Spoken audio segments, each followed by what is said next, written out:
We sing tonight. I'm giving you all of me. Tonight, I'll let go of everything. Tonight, I'm giving you all of me. Tonight. I'm about 5 seconds away from giving you the most amazing praise. So I'ma give you 5, I'ma give you 4, I'ma give you 3, I'ma give you 2. I'm about 5 seconds away from giving you the most amazing praise. So I'ma give you 5, I'ma give you 4, I'ma give you 3, 2. Now everybody go wild, go wild, go wild, go wild. Everybody go wild, go wild, go wild, go wild. Everybody go wild, go wild, go wild, go wild. Everybody go wild, go wild, go wild, go wild. I'm about 5 seconds away from exploding like a time bomb. I'm trying to stay calm, feel the fire, kinda like Jeremiah. My praise is an elevator that'll take you higher. Never use a liar, you can't stop my praise. So I'ma count to 5 and I'm about to go crazy. Yo, I'm a wild out, like a new convert, screaming like a kid ahead of my kind of concert. I'm about 5 seconds. Check. Ooh, there we go. I'm feeling good, y'all. I'm feeling good. I'm looking outside and it's kind of gloomy, it's kind of raining. But guess what? I know you still feeling good because you tuned in to the session. Bible Beats and Bars. I'm your co-host, Dre the Drummer, and we got a show for you. You've been tuned in to DJ Scissorhand. DJ Scissorhand, what's up, man? Yo, how y'all doing out there? TV land, physical, spiritual, everybody. I guess we're doing all right now after you just done slice us up real quick. Oh, I guess we're going to do all right. Shoot, you just can't be coming up here chopping up that quick and just get the vibe right, like just like that. You just can't be doing us like that. Man, I don't mean to hit them open wounds like that. That's why we're going to heal today. Ooh, you talking grandma language right now. You done talking grandma. Grandma started shouting. She done raised her Bible up and just started going. She said, yes, baby, that's why I love this show. We love you too, Grandma. We love you too. Again, welcome to the session, Bible Beats and Bars. Before we dive into today's show, because we're gonna be talking about some good stuff today. We always do, but each time it just get better and better. I'm gonna say that. I'm just gonna say it like that. So let me go ahead and turn to my I'm the scroll and save type person, but I know we got those page flipping save folks, so you can do whichever one as long as you still flipping or scrolling in the book. We read this book every day, basic instructions before leaving this earth. So, I need for you to turn with me to Colossians 3. Yeah, we're going to Colossians today. Colossians 3, and we read in verse 23 to 24. This is what it says. It says, whatever you do, work at it with all your heart, as working for the Lord, not for human masters. Oh, shoot. That just hit somebody in the face. I'm gonna start that one over again. Because, sometimes we don't like what we do every day from like 7:30 to like 5 o'clock. So we don't like what we do every day, but we just found out we got to do it like we're doing it for God. So you better shut up and do it. Just shut up and do it because it's going to be a blessing for you. Here it is again, and I'm going to read everything this time. It kind of hit me, so I got to read it again. If it hit me, then I know it's going to hit you. Then it's going to hit all of us, and then we definitely going to put it to life and use it. That's what we're going to do. Here we go again. Colossians 3, verses 23 and 24. Whatever you do, work at it with all your heart, as working for the Lord, not for human masters, since you know that you will receive an inheritance from the Lord as a reward. It is the Lord Christ you are serving. It's just that simple. I want you, I just want you to sit there for a second and just meditate on that word because it's going to bless you. It's going to bless. There's a inheritance waiting for you. You read it or you heard it. I hope you read it too because you just can't take my word for it from me reading it. So you got to read it for yourself. Study to show yourself. I ain't going to preach to you today. I'm just throwing one. It's cloudy outside. DJ, shut me up right now. We need to get Grandma back rocking in her rocking chair. Welcome to the session, Bible Beats and Bars. Yo, it's going to be a party today. I'm gonna shut up and I'm gonna be right back because I gotta meditate on this word real quick. And we're gonna let DJ slice us up real quick on the ones and twos. Yo, DJ Scissorhands, let's get it.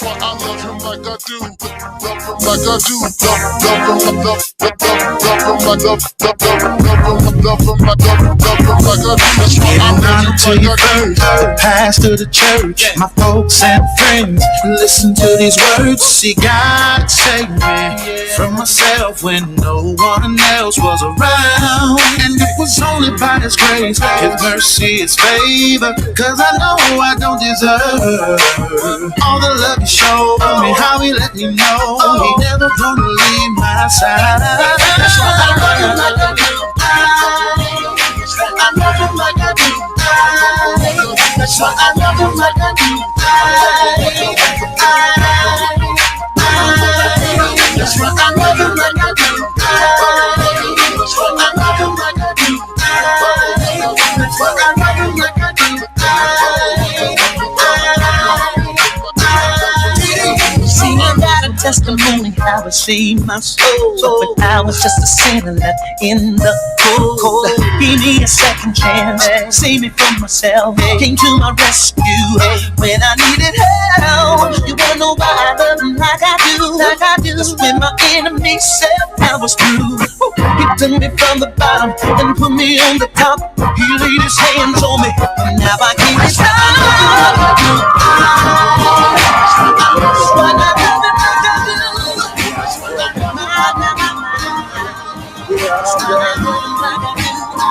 We just a bunch of broken pieces.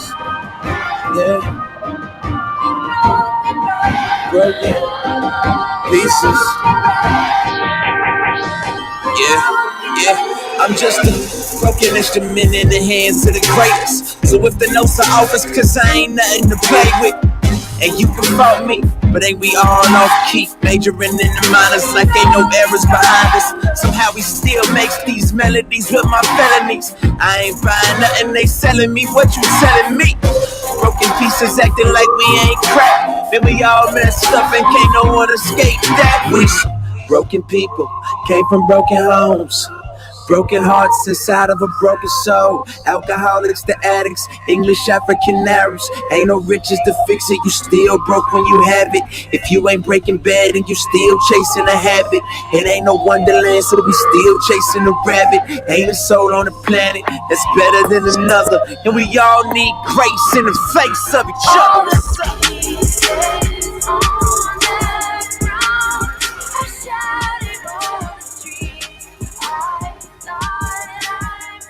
Woo. So that's really how you feeling today, DJ, huh?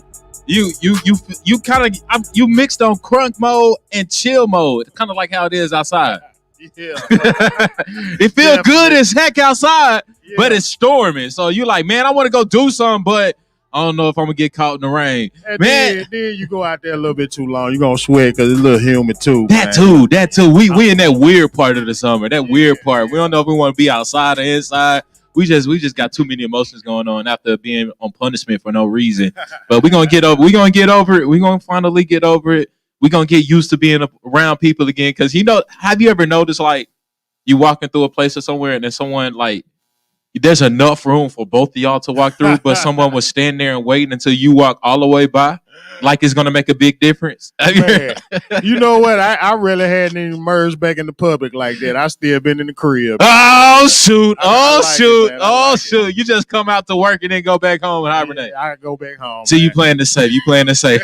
You playing this safe. You can say you got an old soul. I don't know if I can trust people. They still washing their hands or not, man. Hey, did they ever? Yeah. Did they ever wash their hands, even with all the sanitary stuff around? You know what? TikTok and everything, showing people digging again. Oh man, hey, man. You know what? That's funny because I haven't even seen anyone do a TikTok of them sanitizing their hands.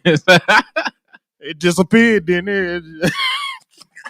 Woo! Time flies, man. For 1 second, we just fly with the twins. It was cool to sanitize your hands every 5 seconds. I guess everybody got tired of being nasty. That's probably what it was. It was something.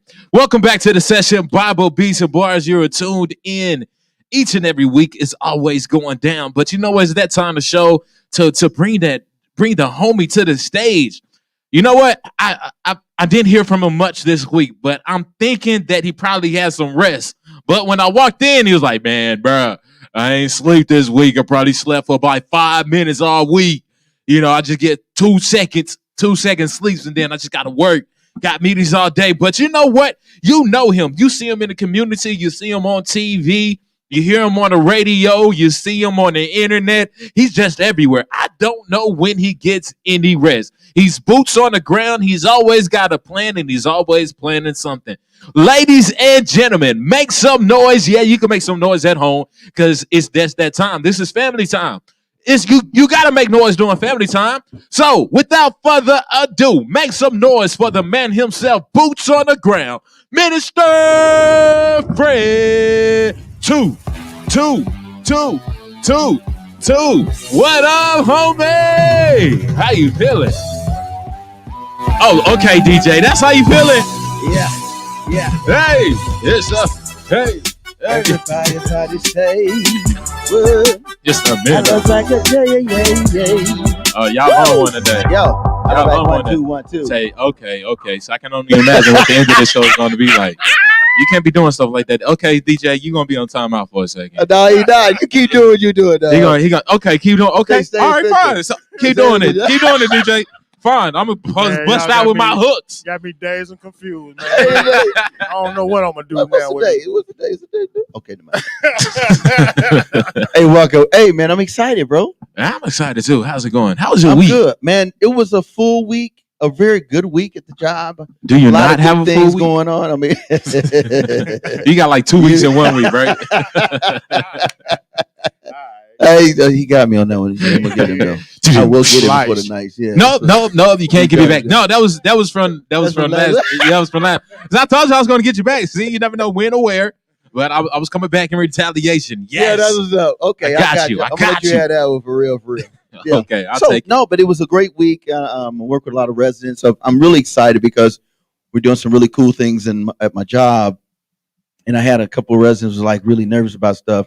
And we got everything worked out on Thursday afternoon, like around 4. So I'm really praising God for that. And they were super excited. So let's give it up for good works, man. At the end of the day, that's how I go, man. And that's really what we're about. So yeah, I had a great week. Today was a really fun. We have some guests in the studio all the way from the ATL and ATL shouty. ATL shouty. Welcome to the session, the spot. Yes, Yeah. it is. Yeah, they getting the whole shebang. They probably didn't know this was. It was like he just came in so polite. Yeah. I just didn't. Yeah, it Hit flipped the the run in script. the back, get the red card. The red light came on. Record. Yo, so listen, a big shout out to one of our international sponsors, which is one of our hugest one, and that is a Foundation for Drug-Free World. So they sent us a new shipment of the DVDs and a new shipment of the booklets on substance abuse and drugs and what we can do. So we have them on deck. They are here in the studio live. We have about 250 of each. I mean, super excited. So shout out to Miss Jessica, the executive director, and all of those. Come on, put your hands together, bro. For real. Yeah. So with that being in mind, let's go to the new. Every week we do this, and every week they have some new stuff. So they send us some new ones. So we're excited about this because at the end of the day, saying no to drugs is more than just a statement. It really is. It is an action and it is a lifestyle decision. So without any further ado, let's go to that. Hey, parents, make sure your kids is in the room. This is not for you to censor first. Then he's like, you know what? I'm going to replay this. Now we're going to replay it for you and they can watch it again. So let them watch it right now. And okay, because this is a vulnerable moment for you, go ahead and let them ask the questions, even though you don't want to answer it. You're going to be forced to answer it because if you don't answer it, the streets will answer it for you. So, hey, I'm just saying. I'm just the messenger, okay? Don't be mad at me if you see me. You don't tell me how to talk to my. Well, I'm just helping you. So we're gonna leave it like that. Let's go ahead and hit this video. Yeah, Let's he had go. candy before he came. Forgive him. Well, he know not what he did. No, I just this week has just been long. Yeah. So when you have that day of rest, it's just something about you get rejuvenized. It's almost like you getting put into that battery charger. Yeah, man. You know what I'm saying? Yeah, you get recharged. That's the beauty of the and Sabbath, then, you right? know, when you got to get out there to represent, you on all green. So, you know, that's where I'm at. You know, I think I was on red by Thursday, Friday. I was barely hanging on. But I just keep on holding on. All right, let's go ahead and get it, man. All right, Professor, salute him up.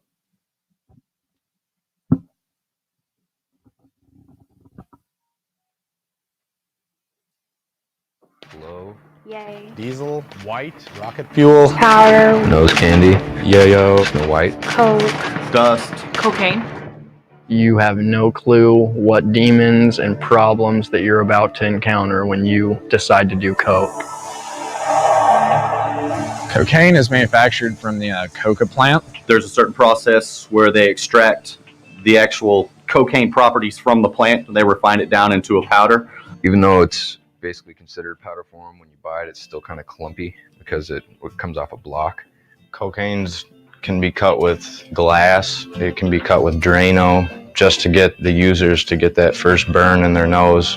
So the rest of the night they're numb. They don't feel what they're sniffing. People from very young ages to senior citizens use cocaine. It's not prejudice. It's considered a rich man's drug, but even teens can afford it at lower and lower costs. So once a person is addicted, the price skyrockets because they need more and more, and it gets more expensive to have the habit. There's a lot of different ways to do this drug. I just snorted it. Mostly for me, I smoked and snorted it. You can smoke it, you can shoot it. Can be injected into the bloodstream through IV needles. I was 14 when I first tried coke. The first time I did cocaine was when I was 16 years old. I was 18 years old, just going to like house parties and hanging out with friends. I was with a bunch of friends. They were all doing ecstasy and coke and smoking pot, drinking. I was at a high school party where there was some older guys there and they had cocaine. And of course, the older people, they're the cool people, and they were going to the parties and they were doing the drugs. I was in such a crowd of like intelligent people and people with lots of money. Cocaine came into the picture, and it was just one big kind of a party drug. You know, I'd do it once every month or so, and then as it progressed, I'd be doing it every other weekend. Within an 8-month span, I went from trying it a few times to becoming a weekly user, to eventually a daily user, and then to becoming a dealer. Once you start taking that stuff, like I said, you feel like a rock star. You feel invincible. You feel just nothing can touch you. You can make conversations, you're happy, but that's only for about a half hour. The night I first took it, I wanted more that entire night. With coke, it's like instant. Because it only lasts for 15, 20 minutes, and then you got to have another line. And then I need some more because I start coming down. So you're just constantly chasing this high that you'll never achieve. I was leaving work every half an hour to go buy more. I was working like 14, 16 hours a day. I started using more and more cocaine to keep working, to make more money. You spend all your money on it, one way or another. It was so expensive that I'd only do enough until I ran out and I couldn't afford to buy more. That's when I realized I had absolutely no control over myself, and cocaine was pretty much controlling me. You do more so you can feel normal, and you don't feel normal ever on the drug. I couldn't complete anything I started. Couldn't have a conversation with anybody. I couldn't look anybody in the face. Your body craves more and more, but when you're at that point, the more you take, the more dysfunctional you become. It's like quicksand. Once it gets its grip, it just starts sucking you in. And the harder and harder you try to pull yourself out of it, the deeper and deeper you go. I'd wake up in the morning, if I didn't have it, the first thing I'd think of was a 9mm in my head. Thought I needed it to get up. I thought I needed it to go to sleep or anything like that. The couple days after you do cocaine, your muscles ache, your sinuses are real bad, your nose starts bleeding. My nose hurt so bad from doing it that I couldn't sleep without having lines set out for me, so that when I would wake up throughout the night, I could do some just to numb the pain. I would go through extreme hot and cold flashes, very severe night sweats. Like I can't sleep, feeling disgusting. The chills, the shaking. I was doing so much cocaine that I was actually hallucinating. And depending on the time, actually sit there and talk to myself because I was going crazy. seeing things, constant paranoia, constant depression, suicide attempts. So it went from being a party drug to a drug that kept me holed up in a dark room by myself, scared of my own shadow. I was in the business, family was with my father, paying the bills. I was in accounts payable for him. I basically advanced myself $30,000 within 3 months and almost put the business under. I was making a lot of money at the time. Everything was on plastic and credit cards. Everything else was going to cocaine. Probably upwards of about $600,000-$700,000. I started shooting it. I missed the vein and actually went into a nerve. And it blew up my whole entire arm and hand. My arm just kept on inflating more and more. Thought I was gonna die. I flatlined, and then they all came rushing in, and they took the paddles and hit my chest and everything. They brought me back again. After I'm out of the hospital, there I am, doing it again. When I got to a party and a guy walked in, I didn't know the guy. I beat him, put him in the hospital. Beat him until he was unconscious. Just because I didn't know who he was. Yeah, I was paranoid. There was a kid that just gotten out of prison, and he knew I was hard up for money, and he wanted me to go rob these people. We all went in there in masks with guns. We taped them and tied them up and took everything they had. A good friend of mine, I went through middle school, high school with him. He tried to rip somebody off at a high school party, and they shot him in the stomach with a .40 caliber, and he's dead now. 20 years old. I can't feel that happiness that I remember feeling before I did drugs. My memory is nowhere near what it used to be. I have a hard time remembering certain names, certain faces, certain places. I actually had numbness in my leg for a year because I was shot in my leg. My foot's still damaged from that. Damage to my arms and my veins and stuff. When I blow my nose, I still have blood and other tissues coming out. And I actually gave myself an ulcer that ruptured. Heart attacks, strokes, tears in your heart, nothing good. Everybody always talks when they're young, I'll try anything. I want to try something new. I do it, but it's just not worth it. I wish I had never done it that first time. A social acceptance wasn't worth it. The girl wasn't worth it. The pain and agony to my family wasn't worth it. If you think you control it, you can't. It can't be controlled. It will take a hold of you quicker than you ever thought possible. I'm 34 years old now. I feel that my 20s were, completely unproductive and a waste. I don't know anyone who has just done cocaine one time and had it not affect their life in a negative way. It might seem fun right now, and you might be thinking you're having a good time, but there's no such thing as an old drug addict. You're going to kill yourself. You're choosing death over life, and that's the reality of the decision you're making.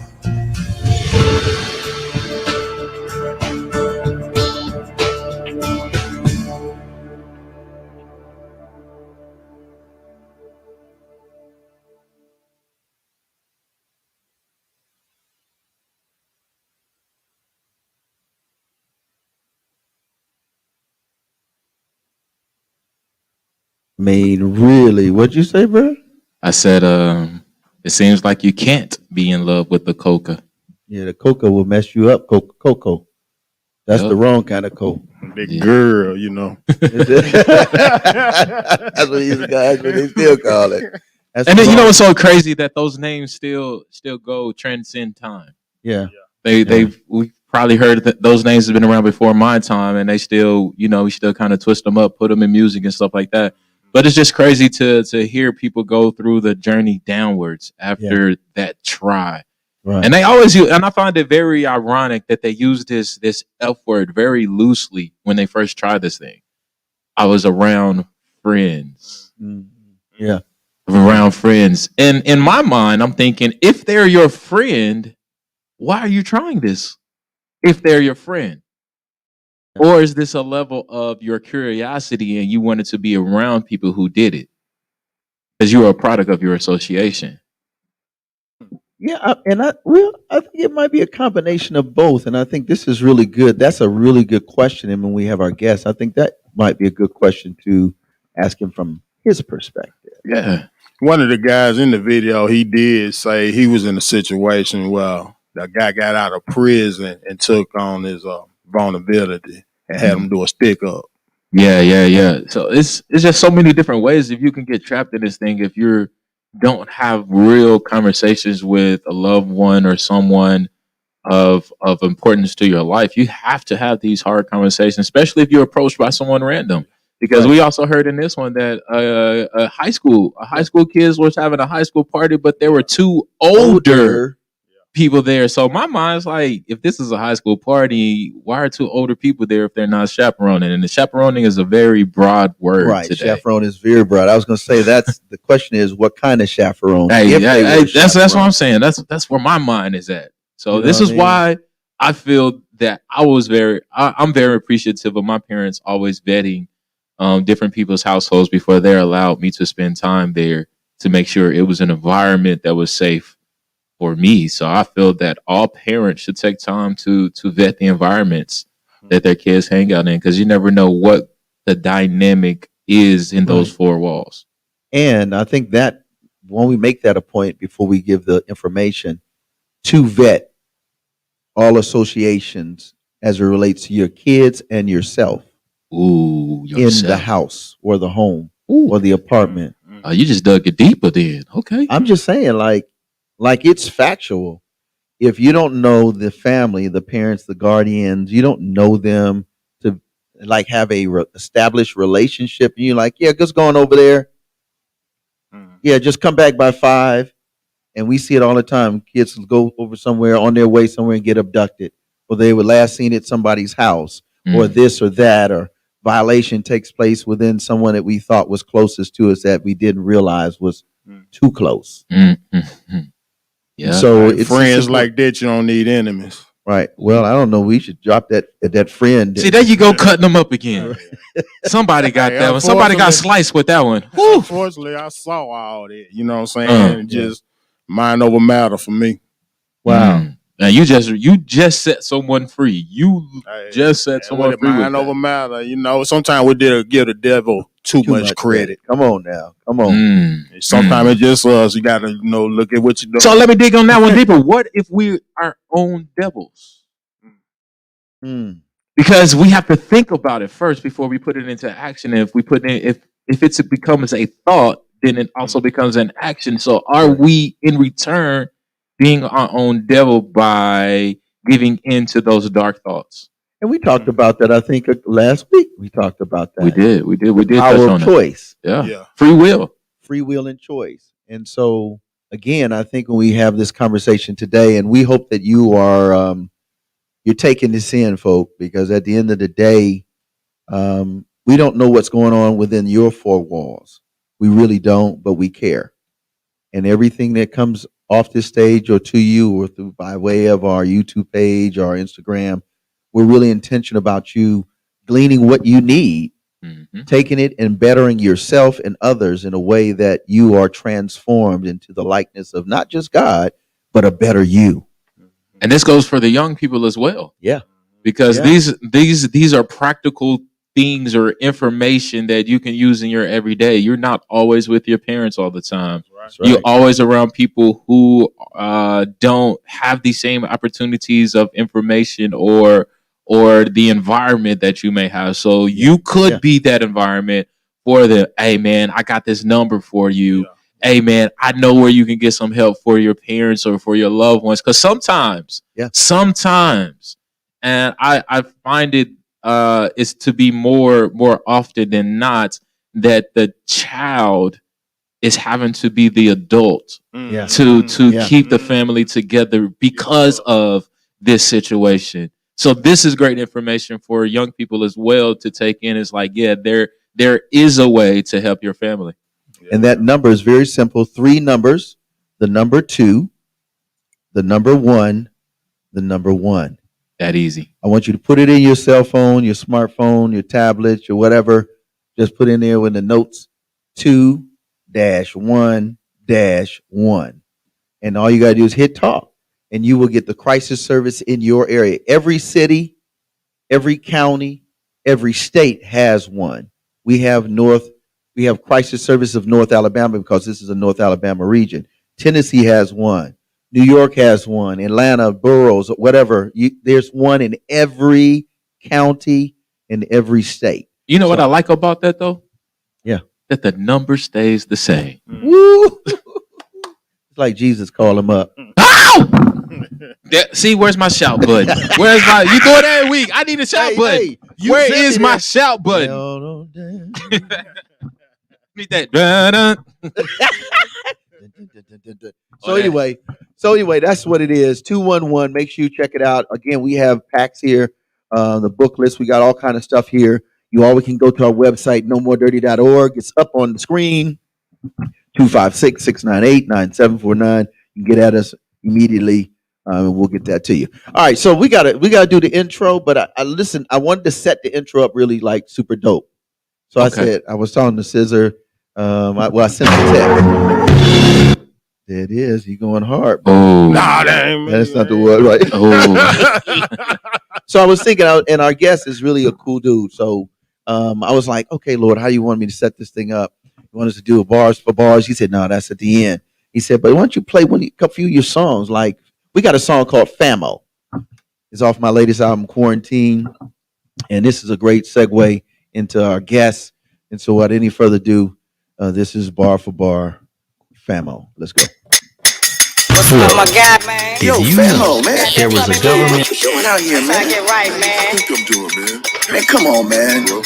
This stuff gonna kill you, bro. Man, it's a better way, bro. It's a trap. Stop. This is what happens in the trap. Man, I ain't hearing you, man. Listen, I got a trap, man. I got a baby mama plus drama plus 3 kids here, 4 kids there, and the po trying to serve me child support papers, man. Yo, man, listen, I get it, man. Man, I got a friend who can help you, man, with that legal representation, man. You know I got kids, man. He did it for me. You know what I'm saying? Man, just hear me out, man. I got a trap made by any means necessary. I mean, I'll do anything. Bang, slang, cook that cane, shoot, rob, whatever, man. That's how I feel, man.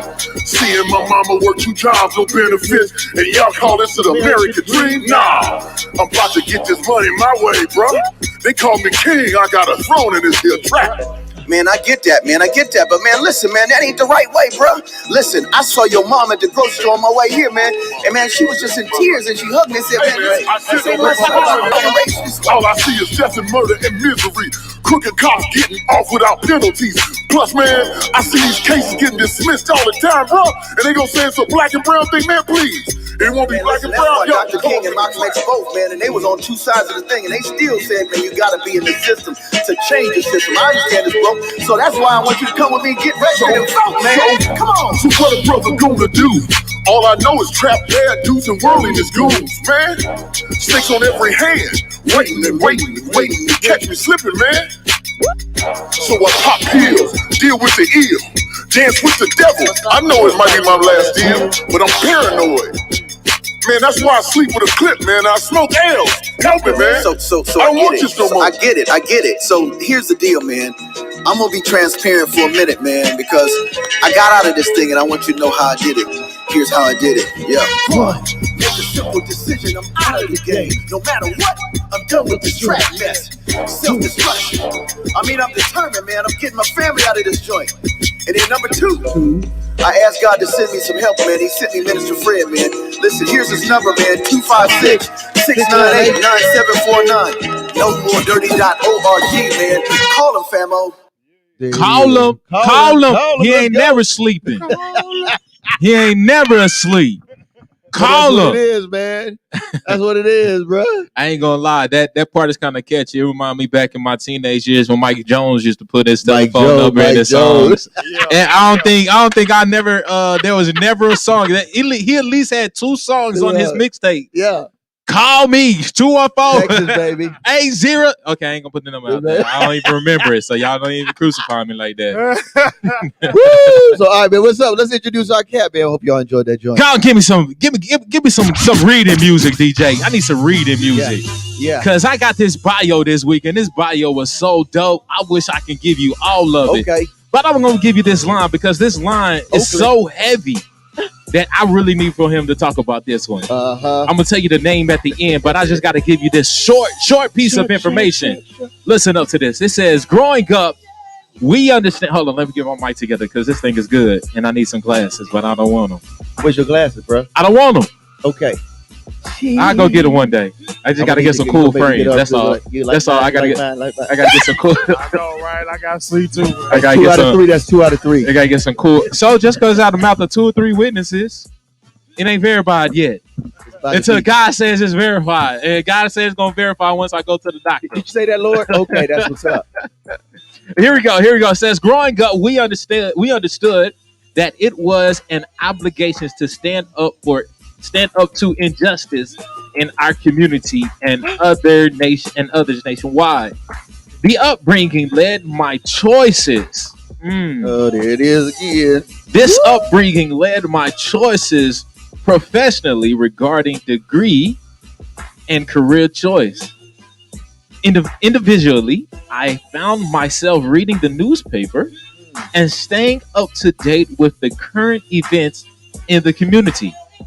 While the newspaper were talking about the policy and topics such as school funding, homicide, distrust of police and politics, living in the inner city of Oakland,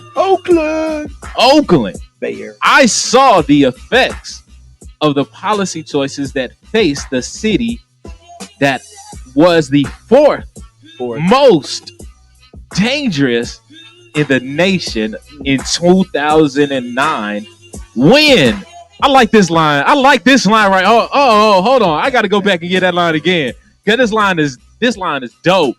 It's dope. It says while the newspaper were talking about the policy and topics such as school funding, homicide, distrust of policy and politics, living in the inner city of Oakland, I saw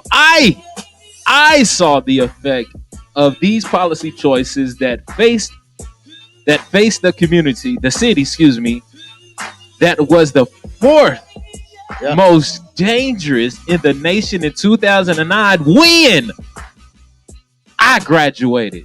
Ladies and gentlemen, without further ado, he's a young man and his last name matches who he is. Yeah. Ladies and gentlemen, make some noise for Quentin Young. It's going down. It's going down. Make some noise for him. What's up, Felmo? How's it going? Yeah. Young Done. gun. Quinn. We gon' keep it like Quinn. Young. 80s young. Okay, see, you started it. You started it. Just wait. What's going on, man? You feeling today? You doing good? You gotta turn. Let's see if we can turn your mic on. We gotta turn it on. Flip it up.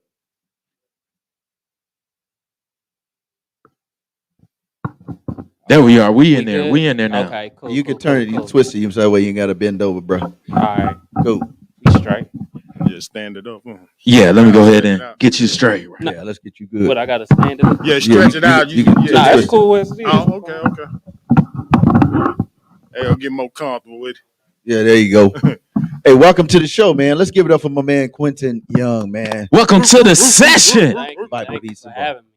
Yeah, man. Listen. Oh, you bring that mic closer to you, brother. You gotta eat that a little bit. Yeah, we gotta hear you. They gotta hear you out there. They gotta hear your story, man. They gotta be up on me. Yeah, it's about you. It's about you right now. You already know. Listen. I'm super excited for several reasons, which we'll talk about later. But Quentin, you are from Oakland, California. Right. So, and it's cool because he just shared some really cool stuff with some of our kids at encampment. Shout out to Cedric and the whole McGinnis crew for housing this program for our kids at Black and Brown boys that usually don't get the opportunity to be able to glean leadership and stuff. So shout out to you guys. But you shared something really amazing. That's why I was like, dude, you got to be on the show, man. There's a lot of people out that have a lot of brokenness. They grew up from a young age living in communities of brokenness. So tell us a little bit about the environment that you were in. You're from Oakland. Tell us a little bit about that, man. So East Oakland specifically. East Oakland. But he gonna rep. He gonna rep that. It's like, yo, I ain't all over there. This hood right here. Because we like stay on our sides. Oh. So like, people from East Oakland usually stay in East Oakland. People from West Oakland usually stay in West Oakland. It's North Oakland, but I don't know even too much about how they move for real because we all stay on our own side. Is that beef or what? Why is that? Bring your mic a little closer. I think that we. No, closer. Yeah. and then tilt it up. There you go. I think we taught like kind of like a little bit young that other sides dislike each other a little bit. So it's like we don't even growing up and being from the East, we don't even talk to West Oakland girls for real because we assume they set you up. Okay. You know? Wow. Like it's so the Bay Area is so packed in. So it's like if you were to put like all the cities in Alabama right next to each other, like you would walk into one and walk out of another. Wow. There's like so you just walk out of one door into another. Exactly. Ooh. So everything. So Richmond and San Francisco's across the water, and all these places have their own hoods and own sides and own parts, and every block is kind of its own street.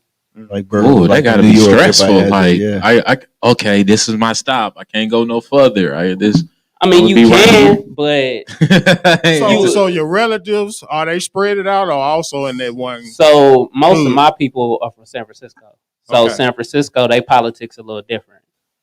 San Francisco is more like set up in the sections. So it's people from like Hunters Point, Fillmore, Sunnydale. Right. Like they got their own little areas, but it's the same concept. Like you don't really want to be out of your section too much, especially in the wrong spaces. And there's certain places and stuff that you know if you from this place, you shouldn't be around. Right. Yeah, that's just too stressful. I need that. Why can't I enjoy my city? We out for the same. It just don't work like that. It feel normal. I mean, it feel normal. East Oakland is pretty big, so you could kind of move through it kind of smooth for the most part. I mean, I had no desire to really go to West Oakland and North Oakland for anything, for real. Wow. And I mean, San Francisco is different, but most of my people are from San Francisco, so I spent some time out there too. He said I had no desire. And I think but I think that is so it's almost systematically that a lot of our cities that are considered inner city urban communities, they're packed in, no breathing room. You step across this line, you automatically run into a different neighborhood, a different color scheme, another. You know what I mean? And it's like, but we don't have Crips and Bloods. The Bay Area doesn't have, not for black people. Right. Okay. The Mexicans, they do. They got because it's Sordeño and Norteño. So Sordeño is like if your family from Southern California and you're affiliated with MS-13. Okay. Okay. So they wear blue. Right. And then Norteños is based off, I guess, some prison gang or something, but everybody that falls under the umbrella wears red. And then we got something else called Border Brothers, but they do colors. Right. Black people don't. That is so interesting. I didn't have it with the movies and stuff. Yeah. We get No, over we here. don't have it. Okay. Right. Wow. Sacramento has it. Yeah, Sacktown is. But we don't have it. Sacramento ain't considered part of the Bay Area. Really? No. So for that reason, it's the valley. It's too far. Like geographically, it's not part of the Bay Area. Right. You watch the news and they talking about the Bay Area. They not talking about Sacramento. And Sacramento's in the bowl too. So once you go around Sacramento is what valley, you right? would consider like the valley. They like kind of far out. Right. I think they by a river or something. Right, But the right. Bay Area is basically based off the San Francisco Peninsula. So San Francisco sticks out, and then so it cuffs It a cuffs bunch everything. of water into a bowl. Right. Okay. Because peninsula means it's water on three sides. So Yeah, on otherwise it would three be- sides, Four right. sides will make it an ocean. That's deep. Man, that's really is deep on so many other levels because you already You're already packed in. right. You packed in like you keep saying the term the bowl. Then you're inside this bowl, and in this bowl you have that little section. And there's cities right next to each other. Right. Every Wow. single one of them. Like, boop, boop, boop, boop, And boop. it's kind of like in the South, we had that, but they gentrifying these areas. Now the people got to spread and mix with them areas they didn't want to go and live. Well, we got that issue too heavy because, I mean, you know, as of right now, it's the most expensive place to stay in the United States. world. Okay. Yeah, that crypto ain't no joke. It wasn't always like that, but after the tech boom, Okay. All the right. Bay Area just really got stupid expensive. Right. Wow. And I had a chance to I flew into Oakland, and it was a very unique layout, you know, and it was just like you come out of the airport, boom, you just in the neighborhood. Yeah. You didn't have time to just cross over and get a this and that. It's just bananas, you know. Yeah. And it was very interesting. So let's get into your life, man. So we in your bio, you talked about it quite a bit. Now let's go. Let's deal with this first. You hold some educational excellence, some degrees. So let's talk about where you went to school first and foremost, and then we go into that life. So I did my undergrad at Stillman College in Tuscaloosa, Alabama. So Hey. a small private HBCU. That's what's up. And after I finished there, I came to Huntsville through Alabama A&M, doing a master's in urban and regional planning with a concentration in housing and community development. Bro, you saying that too chill, bro. That's some deep stuff. That's some deep stuff right there. Right. It's like, well, I just went here and got that major BA, and I turn around, he got this master. Now I'm just handling stuff in HUD and now I'm working housing, and I'm like, who does that from the cut? Come straight through Alabama. And You go right up in here. Yeah. Now it sounds like this dude is brilliant, and he is, and actually work together, which is really cool. But I want people to know your story, man. When you was telling it with the kids. Now, from Oakland, East Oakland. Yeah. Tell them about at 1 year old what that was like in your home and that kind of that background, because I think people need to understand that when you see Black excellence, we've gone through something to get where we're going. We've been through a lot and still to get going. where we're But I going. think it's important. I think because people need, especially there's a lot of people that watch us, and they're like, "Man, I hear you, man, but he don't really understand." Okay. Nah, we understand. We No, just he gonna fight. share it. He gonna let you know what's up. So my mom had me around like 16, something like that. She was living in a group home at the time because her mom was in the streets, and then her grandfather was, her father, my grandfather, was in the penitentiary. He spent a whole bunch of his life in the penitentiary. So that's 3 generations right there. Yeah. 3 generations. Pen, group home. And I mean, she had her little spout with addiction and jail, selling drugs, all the stuff. Because I mean, Oakland also has this big prostitution culture. It's always been like that. Right. If y'all ever seen the movie The Mac? Right. It was in Yes, Oakland. exactly. And that culture still that's the Bay Area. Yeah, That's what yeah, it is. So I ended up staying with my great aunt, my grandfather's big sister. You know what? Wait. We have never had anyone on our show that said 3 generations of moving around and stay with my great aunt. Most people say I stayed with my grandma. I grew up with my My grandma was doing her own thing Everybody too. was So turned. and I'm not saying it like my whole family is terrible. That's not Right, what it right, is. But that lineage that I Right. come through, that's what it is. So I stayed with my great aunt, she had lupus. Wow. Like bad. Okay.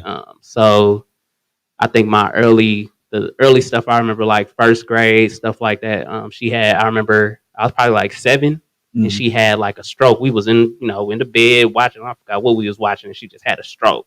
Face drop, boop. And ever since then, her lupus had kind of like turned back up. Probably like around the first grade, and then it became consistently like probably up until like 6th grade. Wow. You'll have to ask like, is it good? Can I go to school? Because I mean, her lupus be so bad, it's bad. Yeah. And then around 6th grade, she had went to the hospital for like a year and some change. And I ended up staying with her big sister. Wow. For like a year and some change because she just was that sick. They thought we was gonna lose her. And then she came back for a little bit. I had ended up reconnecting with my dad. And she basically told him that like you're gonna have to, handle that. Right. So at the same time, my brothers, because he got 5 other kids, and I hadn't really dealt with them for real before then, but my brothers, they had their own little issues and stuff, so they had came to go stay with him, and then I came to go stay with him So all it's at 5 the of same y'all. time. Wow. Well, 6 of us total. Wow. But 4 of us that was in the house in that room around that same age group. And one of my brothers is watching this right now, but it's one of my oldest brother, and then around 2 years is my brother Kieran, and then 2 weeks 2 weeks apart, 2 weeks and 3 days. We call each other twins. All right, yeah. And then I got another brother, probably like 2 or 3 years younger than that, Kaylin. And then we all kind of stayed in the same room. In the same room. We stayed in the same room. Me and Karen like literally shared beds. Wow. For quite a long time, actually. Had to make it work. Yeah. That's And then my dad is like like a OG, well known from San Francisco, which holds a kind of different culture than Oakland does. Right. Oakland's a little bit more grimy. San Francisco's a little bit more player. Yeah. You know what? I'm hearing a trend in this story so far, and it's really, really very unique because most people that has this story or can relate to this story or have been through this situation in some shape, form, or fashion, they have not been able to or afforded the opportunity to stay in the family. Yeah, so I was essentially adopted into my own family. That's like really I literally was. I didn't know that my mom was my mom until I was probably like kindergarten. I remember my mom used to call the house collect. Yeah. And I ain't know, I hear them going back, my great aunt and my mom, I hear them going back and forth. But I didn't know what was going on. And I remember I answered the phone one time and she just told me on the collect thing, like, I'm your mama. Woo. It was like a family on secret. The recording. Yeah. On the, when you say your name. On everything. Wow. So Man, I feel like that's the want to ask blessing you, part did about this. these great aunts know you prior to them taking you in? Like, Yeah, I mean, well, I was, when my mom, I call her my mom because that's the only mother I really knew. Right. When she took me in, bro, I was like 1. I think it was from my understanding, it was my mom's doing. Right. Okay. You know what I'm saying? Right. Like, you 16, you in a group home. We can't take him. You need the person that's most stable, who is her, and she always took care of people in the family and stuff like that. You need to go with her. And plus, because of her lupus, she couldn't handle kids no way. I hear that too. All right. So that was a blessing. That's really a blessing. Yeah, for sure. You know what I'm saying? Yeah. And so as you moved on, so now you 1st grade, 6th grade, you just, Mom, are you well enough for me to go to school? That kind of impacted your school life, right? Yeah, because I was supposed to be skipped up, and I think like 1st or 2nd grade, I was supposed to be skipped up, but I hadn't went to school enough days for them to do it, so they just kept me in the regular grade. Wow. But you was intelligent enough to. Yeah, I was intelligent enough to figure it out, but I couldn't be skipped. I hadn't went to school enough. Right. I got you. Wow. Man. So now this is 1st through 6th grade. Now we got 6th to 8th grade in high school. 6th and 8th grade, my dad is a very unique individual. So he actually wrote a book called Once Upon a Time in Fillmore that talks about his childhood and the stuff that was going on in the household when he was a kid growing up in San Francisco. But he was a very like, you need to get up and do it yourself. We had to we had to pay for our own school clothes. I remember he took wait. You had to pay for your own clothes on every. Honest to God. So I remember he took us shopping. I think when we all first came. Yeah. We went school clothes shopping, but I mean, from that point on, we had to figure it out. We had to get it out the mud, like like for real though, not like for play, like for real. I feel you. So you could get your little lunch money or whatever. I remember, I think something that really stuck with me is I remember it was me and my brother, and we the same age, right? So we go into the 7th grade. We in 7th grade. We go. This is my first time going to school from there. Wow. And his first time coming to the school that we was going to, Frick. And we came asking for some money, lunch money, whatever. And he pulled up big bankroll, right? Give us $250 each. And we look at each other like, yo, like, we gotta figure this out. Like, right. So I mean, we just, start finessing, what I'm saying? Cause you want the Gatorade with the sugar cookie with the, hot chips with cheese. You want to eat food. Eat that good lunch. And that's food. Yeah, that's hot chips. Everybody else around you eating. Exactly. So we really had to figure it out, and we did. Whether it was a little girlfriend, or by that time people were smoking weed, and you know what I'm saying. We had somebody drop to. We just figured it out. Right. And that was pretty much what it was from that point on. It's to figure it out. And I mean, my dad he's dope game. You know what I'm saying? Survival mode. Exactly. Right, He like, you got to figure it out. Like, you out here asking me for this and that, for money, for you to go to the movies with a girl. Why you ain't ask her? What, you out here sitting here as you sitting around playing the game and you can't get no money? Yeah. And that's how my daddy like really was, and he gonna tell you straight up like, ain't no sugarcoat nothing. It is what it is. It is the streets telling you that. But that made me able to survive. I always knew how to survive. I always knew how to figure it out, get money. Had to, so coming 3,000 miles away to go to school, it's nothing. Because I know how to eat. You know what I'm saying? I know how to get money. Whether I got something or nothing, I can figure it out. Right. I think what's powerful, and then we're going to move on to your high school, because that was powerful what you shared with the kids at the encampment.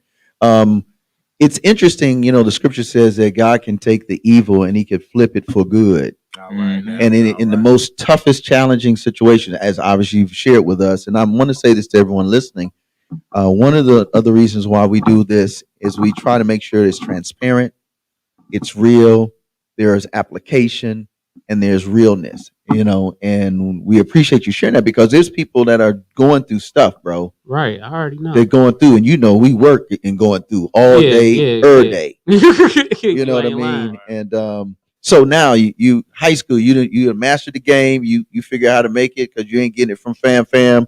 Now you high school. What's high school? You interested in college, high school? What's that? I mean, my first 2 years of high school, I barely went. To be honest with you, I wasn't really going. Wow. I was into, street life, get money. I go to, get off a little something, get a little bag. And then once I've served its purpose, I'll leave. I come to class when I want to, and I mean, this is school in East Oakland. And I think our school was a lot of the schools are broken up into smaller schools. So you might have one school, like essentially the one that I went to, Fremont, right? Well, Fremont got 4 schools. Media, Mandela, Paul Robe, and architecture. So they all got their own principal. They all got their own classes. If you play sports, you play for Fremont. But the school that you go to was Paul Robe. Wow. Okay. So you separating everyone based off of their skill set. Well, I guess you could kind of pick the school that you go to, right? But it's complete. So Paul Robe had like some visual art stuff. It was badly funded, so we really didn't have much. But it was just its own school. It's 300 students, give or take, and I guess it's easier for them to handle 300 than 1,500, which is what we have. We got 1,500 in one school. The middle school they got 1,000 or 800. Like, how you gonna manage that? Yeah, so they broke it down. So you got your own principal. They know who you are. The teachers know who you are specifically. I hear you. That's how school work. At least I don't know how it works now, but that was essentially most schools in East Oakland. That's how it said. So I can see the good side and the bad side of that. You know what I mean? Because you got bro. you got and it's cut. That's pretty much what it sounded like. You got a vocational school, right? Then you got business school, right? Then you got school for your athletes. Then you just got general. Then you just got general school. And I think that's what it just sounded like. Right. Which was life. Which is life. Okay, you got your people who are gonna prosper in life. Right. You got your athletes in life. It's free playing. But that's the positive. But then the flip side is you haven't given me an opportunity to prove I could be this and this and this. Yeah. And I can make the choice of what I wanted to be. So what's up? But I think the benefit was that the teachers know exactly. Yeah, I was just about to say that they can be personal to each student. They could really be like, even if you in the streets, they know you. Right. You know what I'm saying? Like the principal know you. The teachers, the case manager, they know exactly who you are. Like, and where to find you. Like, I know what's going on. What neighborhood you from. They know who you kick it with. They know everything about you. Yeah, so that's cool. That is the good thing about that's not it. The day, man. So they could take you. It's been people that have been, adopted by teachers and stuff. You know what I'm saying? Because the relationship, even if you know whether this person is knee deep in the game or whatever, the teachers know you. You know what I'm saying? They had those exactly. Exactly. Yeah.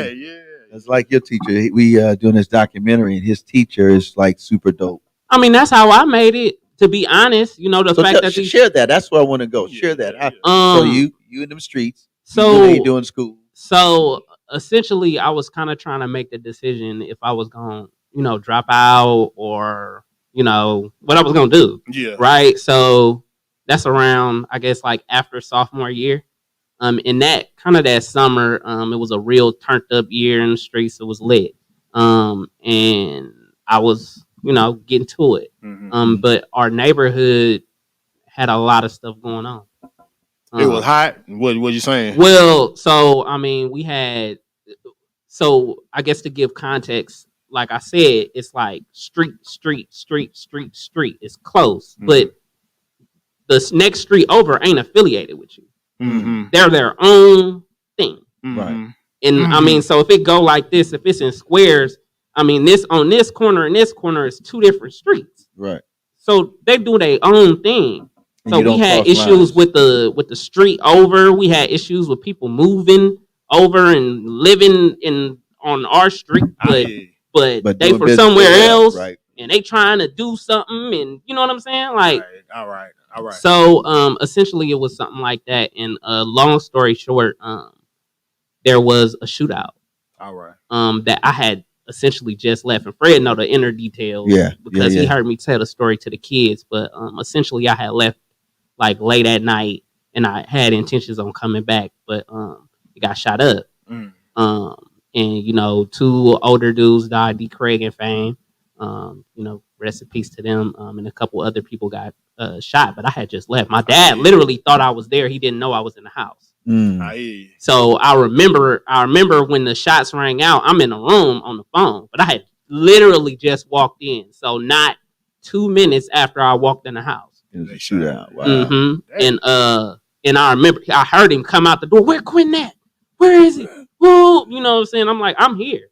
He's like, oh boy, you. Don't scare me like that. No, he wasn't saying it that way. Well, he wasn't like saying that way. He cut the deal with he cut. Yeah.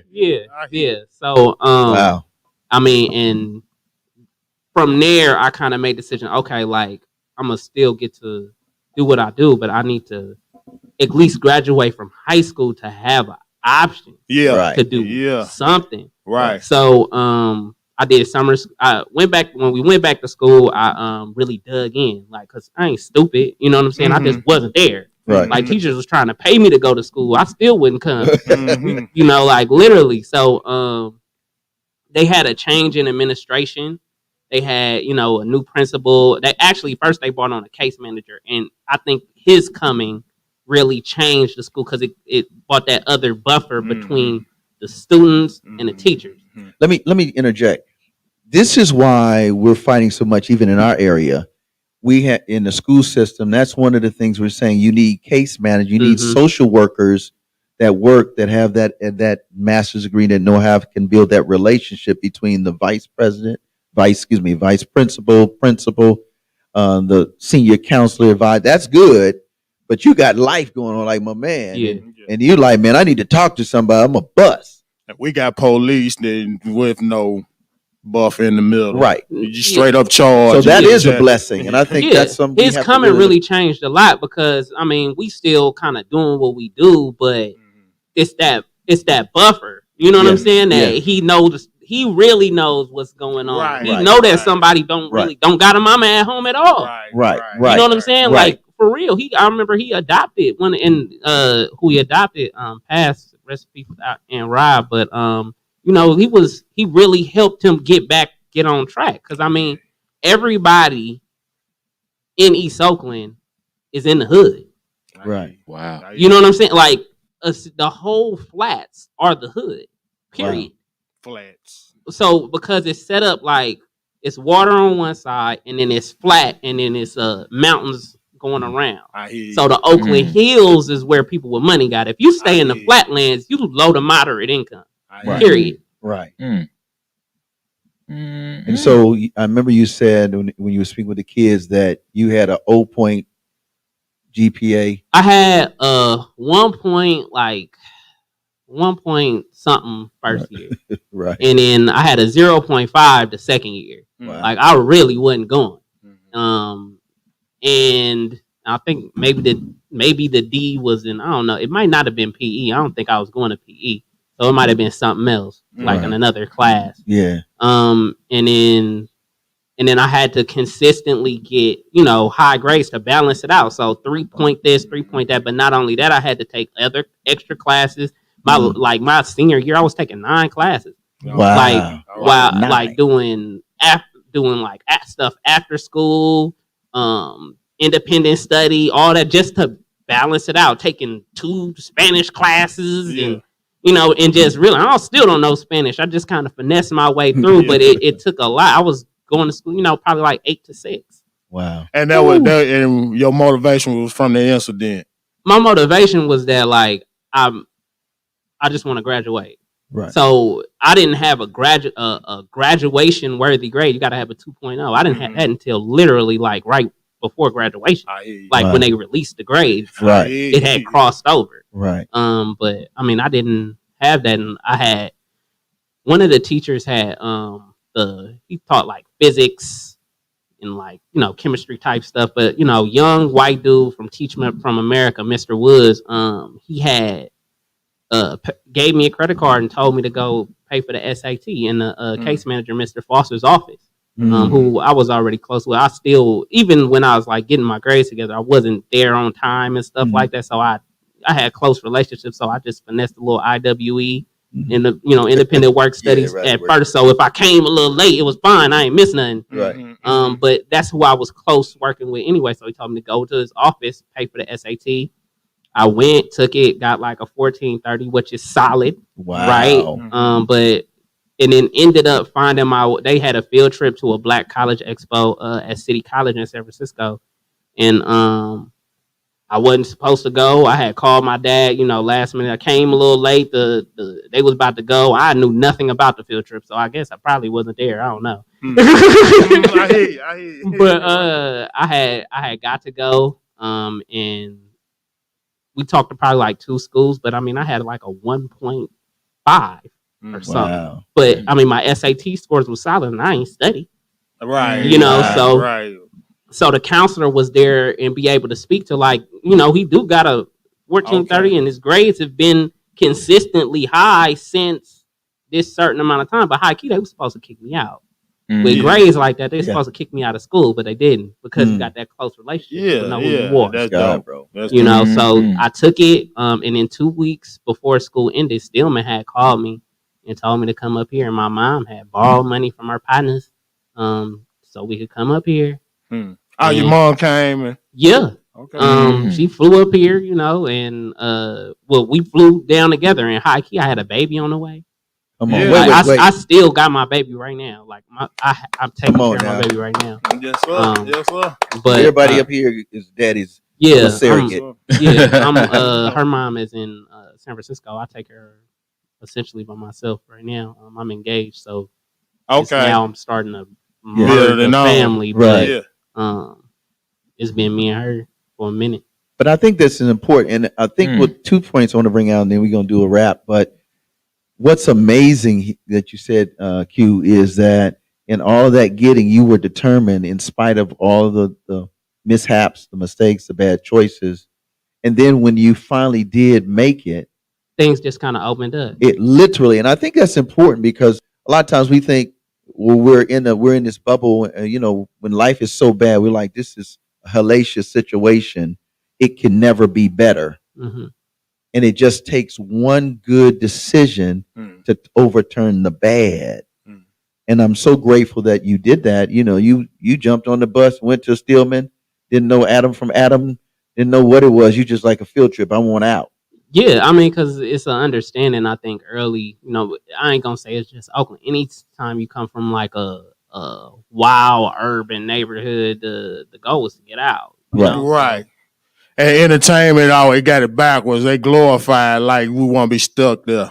Yeah, but I mean, when you look a kid growing up, you like, man, I just want because I think a lot of times you got these rappers and stuff like that. They saying all this stuff, but they ain't never really lived those kind of situations. Right. This stuff that they saying is fake. If you really there, And y'all really looking around as kids, and y'all like, bro, we ain't got nothing. We can't take no books home, and all the people shooting at the school. Somebody that got killed. We ain't grade, like you know, like it's like, bro, we got to get out of here. Or you need to. I mean, because even the people in the streets, they got the same mentality. Like, look, I'm about to get a bag, so I don't got to live here, so I can have something nice. Right. And I think that is one of those key points, because at the end of the day, a lot of it's just hype. The majority of it is hype. Are they lying? Straight cap. But you know, the main thing that he did though as well, that Q did as well, is the fact that he made the personal choice first. Yeah. It's like something has to change. Right. Like it's all personal. Like we was telling them kids, if you want it, you gotta make the decision for yourself. Can't nobody make it for you. You gotta make the decision and the you. plan for yourself. You can't wait for nobody else to do it for you. You can't wait for it. And if you can wait for him, you're gonna keep waiting. And that's something that I just learned from like my dad. You know, like, bro, you can't look. I'm not giving it to you. You want to go out on a date, or you want to look. I could give you the tools, but you got to go get it. Yeah. Period. Straight and up. I love that, because the principle that your dad, in spite of all the difference, and all of us here, it's called be responsible for you. Right. Be accountable Man for up, you. yeah. Man up, woman up. Be that person or human being that's trying to be better in that moment. And then next thing you know, you're in Stillman, you slay. Yeah, Stillman College. I ended up finessing my way on executive SGA. I think I was on freshman senate. Joined fraternities and and graduated with a 3.0. And I thought I was going to do lawyer and this and that. Didn't really know what to do. And I started kind of being put in positions where when these grad schools and stuff start coming to your school, especially go to a small school, they'll start, opening stuff up. I think we went to go see East Tennessee State. I bought my partners. They put us like in a hotel and everything. It was dope. Yeah. I think they just wanted black students. Right. But so me and my partners got a rental, and we went up there and made it happen. And none of us ended up going there at all. Right. But I think it kind of opened our eyes. Like, all right, this is you can do some things. Yeah, you can do some things, and they want you. You know what I'm saying? They'll give you money. They'll give you lists. Want to come to this dinner? Come to this. Look what we got. So it opened my eyes. And then A&M has preferred admission, or I don't know if they still do, but they had preferred admission for like the smaller HBCUs. That's cool. why you see a lot of people from like Lane, Shaw, Russ, Stillman, Tuskegee, Miles going, because they give you preferred admission. So they won't charge you like an application fee or something like that. I mean, you go up there and get a C, they're gonna see you home. But right, you get the opportunity. So I went in there under urban planning, and it was dope. Like it was. I mean, I got to study, low income issues, the stuff that I grew up with, the issues that I grew up with. I got to study, and I didn't know people would study in the hood like that. And I was able to build it into a real career. Like that's what I do. That's what I get paid to do. That's dope right there. And then you got to tell them about your experience in HUD. So, and here's what's amazing. I think this is just the beauty of it. You got a brother from East Oakland, 5 people in 1 bedroom, nothing, got to figure out how you're going to eat the next day. And one good choice led to another good opportunity. One good opportunity, pick another good choice, led him to this, to that. And he was able to still do that within the black and brown community. You did it with HBCU. So I hear people say all the time, because I'm a firm believer that you can do great things in HBCUs. They say, well, they don't have this, but you have the potential. We were born with greatness.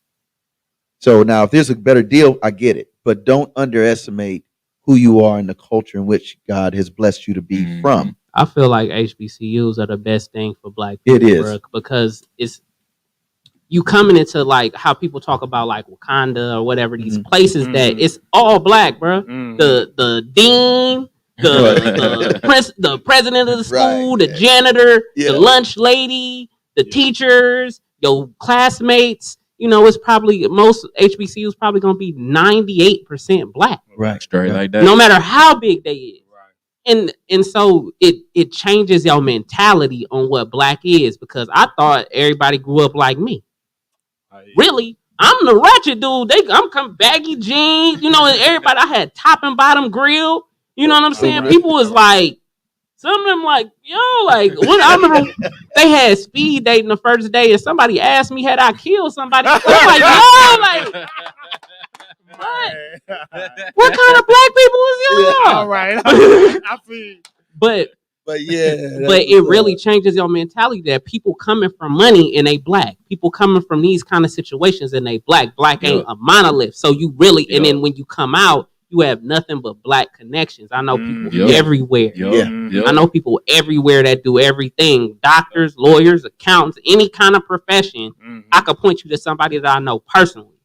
That's that real does right there. That's up real. there, and they not like, you know, they up there. They making it happen for real. They got, you know, they pulling strings. Right. Yup. So they never lied. So now you have, the Lord has blessed you to get your master's, and well, it wasn't that simple because my daughter low key came in the middle of the master's program when I was interning with the housing authority with you. And I had a job in DC, and I was engaged to another girl at that time. We had like blended family. She had a child, I had a child, all that, and you know, I couldn't finish. My research got kicked back, so I had to make a decision. Like I could stay, I guess, and try to finish. You know, stay over summer or whatever. But I got this job in DC, with basically in public policy, anti-poverty policy. Wait. In DC, Washington, D.C., HUD, public policy, most Negroes don't get in that circle at all. You know, one thing I learned, that most of the money that has to do with like community things, ain't no black people there. Ever. None. That's why. That's why. Like, bruh, it's so crazy. Like I went to work for the National Association for State Community Service Programs. So they are the people that act as the middleman between the states and the federal government on the weatherization assistance program and the community service block grant. The community service block grant is $700 million. Wow. Given in a formula to the states, and it's the only block grant straight for anti-poverty like services. So like, that's really all the stuff that all the social services, everything. That's where we get paid if we work with the community. You know, anything in social or human services, especially if through like the community action partnership, right? Because that's rolled in the legislation. Correct. And I mean, I was there. It was probably only 6 people on the team.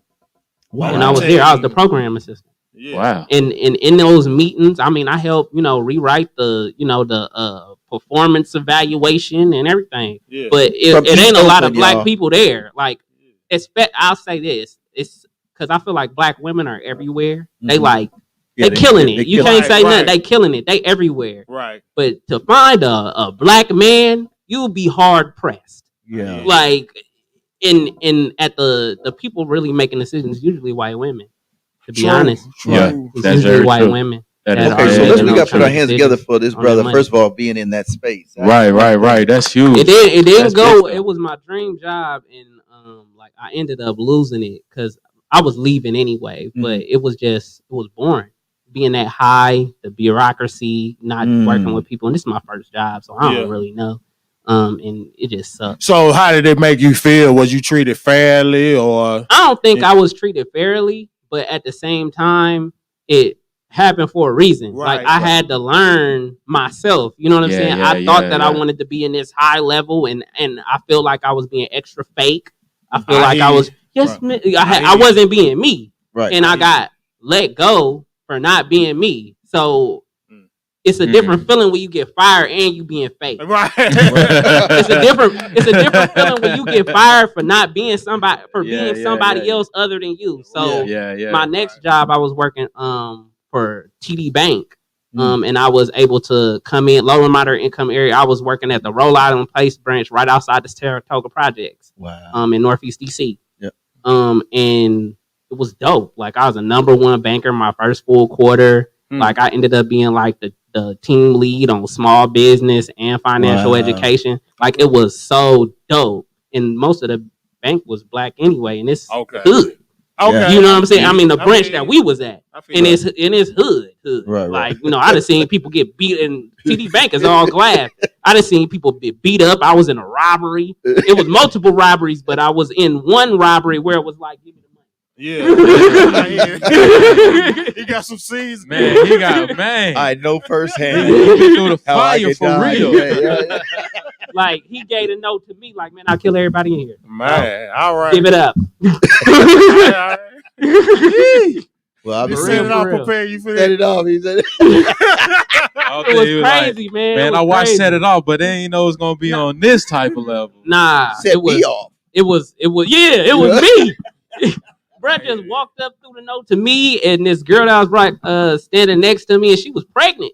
Wow. Just had an issue with the management and everything. We both standing next to each other. We're the only tellers, and like, give it up. I kid. I'm, go to procedure. Boop, boop, bam. Step back. Oh, you think I'm playing? I'll kill everybody in here, sir. Look, you know what? You need. Matter of fact, let me just take this bundle down and get Here's replace the that key. one. Here's the key to my teller bank.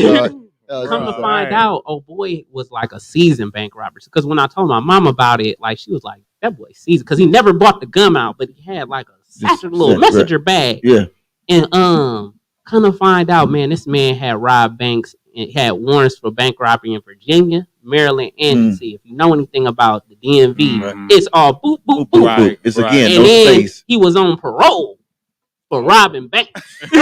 So he was stacking He in. was So an he addict. And he was kind of like an older man too, so he was like a Hey, bank let it go. robber.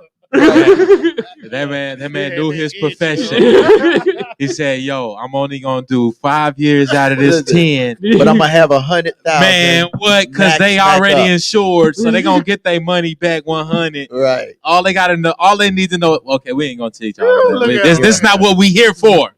So anyway, That stuff was crazy. Bruh, I remember it's a I came blessing to work you the still next here, day, man. yeah. and I was like, I'm going home. Hey, y'all. Yeah, you earned that one. So I think too, what you said too, as we wrap, is that you said that you chose your child.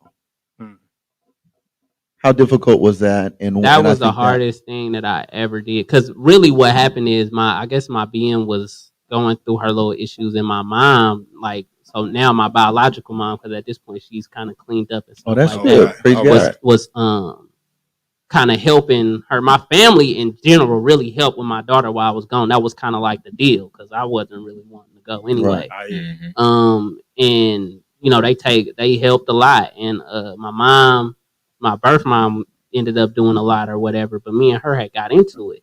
While I was up here at A&M, got into it over some money, and she just like sent her. Wow. And like, this is me at this point. Like, I'm engaged. I know I'm getting her eventually, but not right now. I'm like, I'm thinking I'm about to finish Some this more. master's. I'm doing 2 internships. So I'm interning with the housing authority, doing a report on council courts with like a real one, not like a report with like surveys given to the residents, all this. I'm like doing research, everything, doing 2 internships, and then like my daughter just come, and I'm staying at Normal Hills. I can't have no kid in there. Wow. So like my daughter ended up staying with my now ex, and I was going back and forth every week driving to Tuscaloosa. So I would spend Monday, Tuesday, Wednesday, Thursday in Huntsville, leave on Thursday, go to Tuscaloosa. So on Friday, Saturday, Sunday, Monday morning, I'm driving back here because I work for A&M as a graduate assistant. Okay. And I'm doing that from October to May. Wow. And still, I walked the stage, but still didn't graduate. I just got my master's December 2020. Congratulations. Congratulations. It came though. You know what I'm It saying? came around, came full circle. But I still feel like that you had to go through that journey though. Yeah. You had to I would have been too big headed. Yeah, like, yeah, I would have been too big headed. I wouldn't, like, if I had lost that job or whatever, I wouldn't have been working at the bank. Yeah. But Exactly. like exactly. a lot of the work that I do is based off the stuff that I ended up doing at the bank.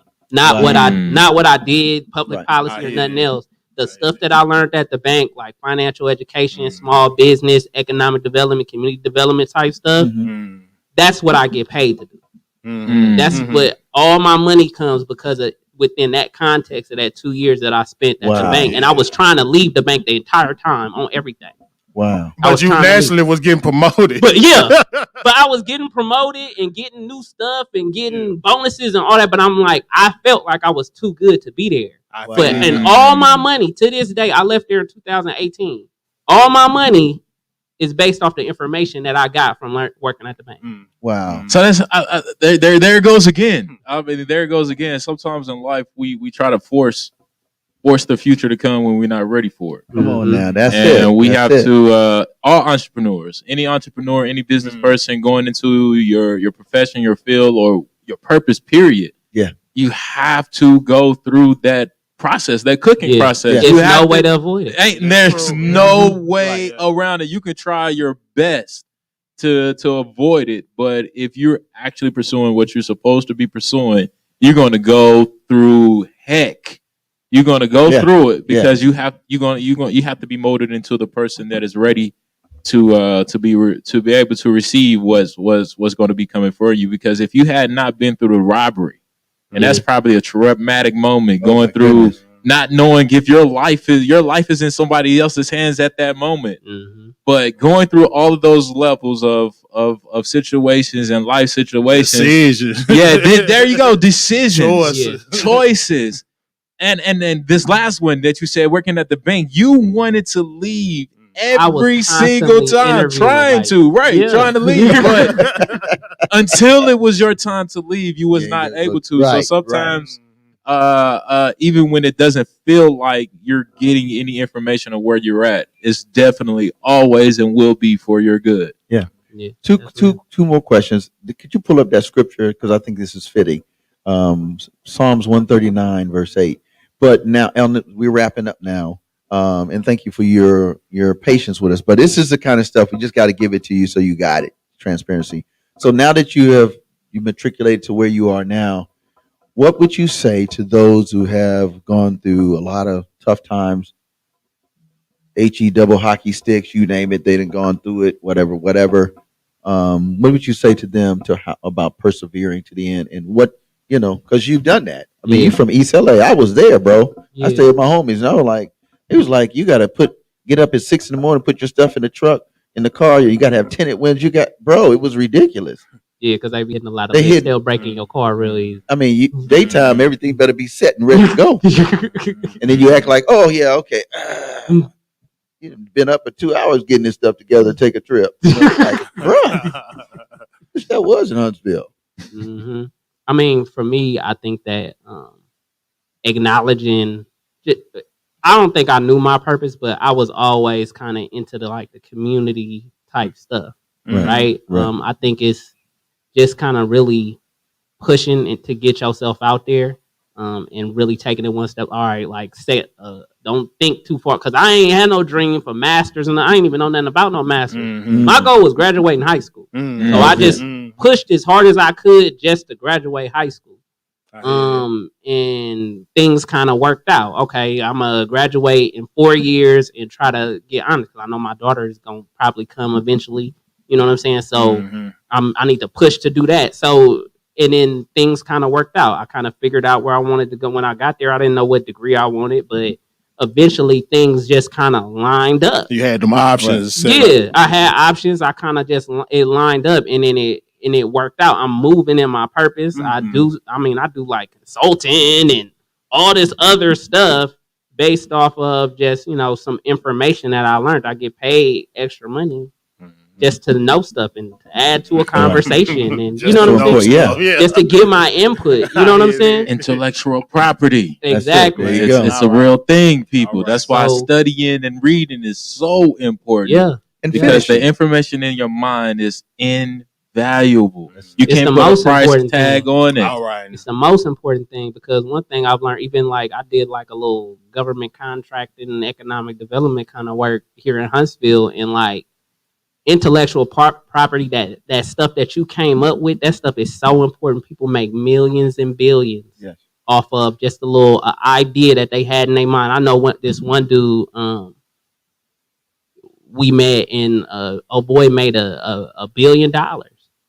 Made $1 billion because he came up with an idea to make a satellite that could float in the air, that'll go up in the air, like a drone. Yeah, well, inflatable. Okay, yes, inflatable. and so he got because it's little opportunities out here. If you really move it, it's opportunities for money. You know what I'm saying? If you got an idea, it's government money out there, it's private funds, it's money out there to help you. Right. He got the first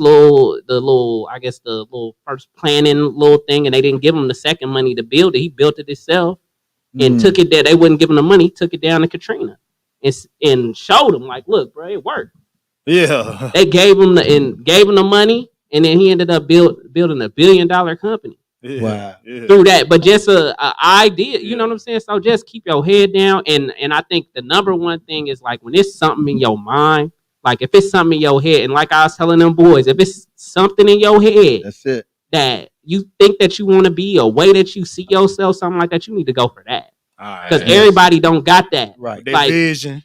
The vision, like if you in your head you run a factory, or in your head you want to do this or do that, like that's your thing. You want to be a scientist, like you need to do that. That's your calling, because mine is different from his, right. and his is different from his. Like that, you are given the skills to accomplish it, and it's gonna be in your head what you need to be doing. And it won't go away. It won't go away. It's If gonna you're 70 years old, bro, and you don't do that, it's gonna burn you. Like, man, I should have moved to Arkansas, and I knew I should have. You be miserable or something. You'll be hurt. You know what I'm saying? Feeling like a failure because it's that one thing in your head that you never pulled the trigger. You never, no matter how much money you made. Like, dang, bro, I need to. When I'm done being a doctor, man, I'm gonna go do this construction work or whatever. Like, you know, it's even if you veer off and do a different thing, that thing gonna still be burning in you. Yeah. So read this text, and then we always try to do a spiritual application. Okay, cool. Because we know that purpose is still, we believe anyway, that purpose, God has purpose for everybody. Yeah, everybody got some. Yeah, and so from a spiritual plane, wherever that space might be for you, what does God mean, or that spiritual power for you mean in terms of your life, and what would you say to somebody who's like, man, I'm trying to connect and still get mine? I think for me, I always felt like, you know, God was there. Right. You know what I'm saying? Like I wasn't alone. Right. You know what I'm saying? Whether it was this or that I'm going through, I understand that I ain't alone. You could pray, and you know what I'm saying? And they might, and you could push through. I mean, I remember times, I wasn't doing right. I still pray on you. You know what I'm saying? Like, hey, look, or you like, I've been, one time in particular, I got robbed, in the streets though. And basically it was what I know now is a setup, right? But I had money in all pockets, and sometimes like go in the house and put it up, only get enough money for the change. You know what I'm saying? Like there's something told me only get enough money for the change. Put everything up. Wisdom kicking in. Yeah, but no, it was something. You know what I'm saying? It was like that voice. You know what I'm saying? I'll be praying on little stuff like, all right, let nothing happen. You know what I'm saying? Like, I hear you. And like, kind of find out I got set up, gun. I got hit with a gun, like all that. But they ain't getting that. And it was some, you know, me praying on them kind of situations, taking, you know, listening to, I mean, people say it's the conscience, but I think of it as, you know, it's God letting you know, like, look, I don't know if you should do this. I don't know if you know, like, you hear everybody got that voice, and I mean, for me, I feel like it's God, and I feel like, and I never felt alone in that spiritual thing, no matter what I was doing, what kind of dirt I was in. I mean, God know you, bro. Right. You know you're doing work. You know you're doing dirt. You don't need to be out here. You don't be lying to yourself. He know, bro. He know you killed somebody, bro. Right. But if you need to pray before the court date, you need to pray before the court date. What you see? You know what I'm saying? For mercy. That's what you need to be doing. You know you do. Yes, sir. You know you do, and people do it. Right. And God is merciful. And that's why and I think this is, and we appreciate you sharing, because I think people need to understand it doesn't matter where you are. Read that text, man. I think that's so fitting, because Lord, it was definitely perfect. It was definitely perfect. It's coming from Psalms 139, and it goes for me too. It definitely goes for me too. It says, "If I go up to the heavens, you are there. If I lay my bed in the depths, you are there." Wherever we are, whatever we're doing. Yeah. He's gonna be there. Even if we right or wrong. But he's hoping that we make a right decision, because when you make the right decisions, your life turn out to, and the moves, the doors open. You know, man, I don't deserve none of this, but I'm glad I made that decision. For real. That's because he was. And that's how I feel right now. I don't know if because I've done some not so good things to sometimes some good people. You know what I'm saying? And a lot of times I'll be thinking, why did I get the opportunity? Why did me, out of all people I grew up with, people was dying in middle school, people was dying in high school. Why I get the, you know what I'm saying? But when you have favor on your life, man, death or hot water can't separate you. Yeah, man. You can't go away from it. If we're placed here for a reason, and we can't. I would say use the word die. We can't die until we meet those obligations, and if we don't meet those obligations, we did a disservice to the world and to our Maker. I heard you had to earn your death. That's a good thing. Yeah. I heard the same thing too. Like you can't. You're not supposed to die until you have reached the climax of finding who you're supposed to be. Mm-hmm. So again, we want to say thanks. Let's give it up for Q, man. Appreciate you. Yes, sir. Yeah, man. Now we here pray, so we're gonna pray for you. I'm gonna ask Dre to pray for you. So before we start praying though. Oh, we got that's right. If DJ can just cue some music real quick, we got to keep this tradition going. We got to keep it going. But you seen it. You hear us talk about different things. We bring people on to the show. We all have stories. You see some of our stories. Some of our stories are vocalized. Some of it is not. But we had a person on here today that is not so far from age from you. And he told us real life story from the gutter to sitting in high office.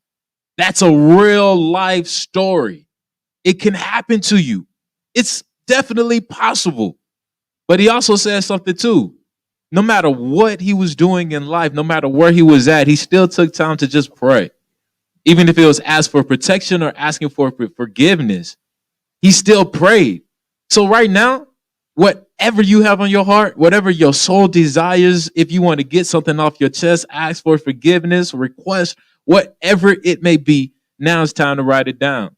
Get it off your mind, because that intellectual property that you're holding on to could be that property that changed your life and your family's life and your future family's life forever and ever. But you're too scared to open it up. You're too scared to walk into your purpose.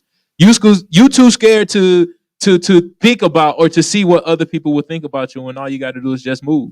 Yeah. So now, God don't gossip, bro. That's what I was telling them little boys. God don't gossip.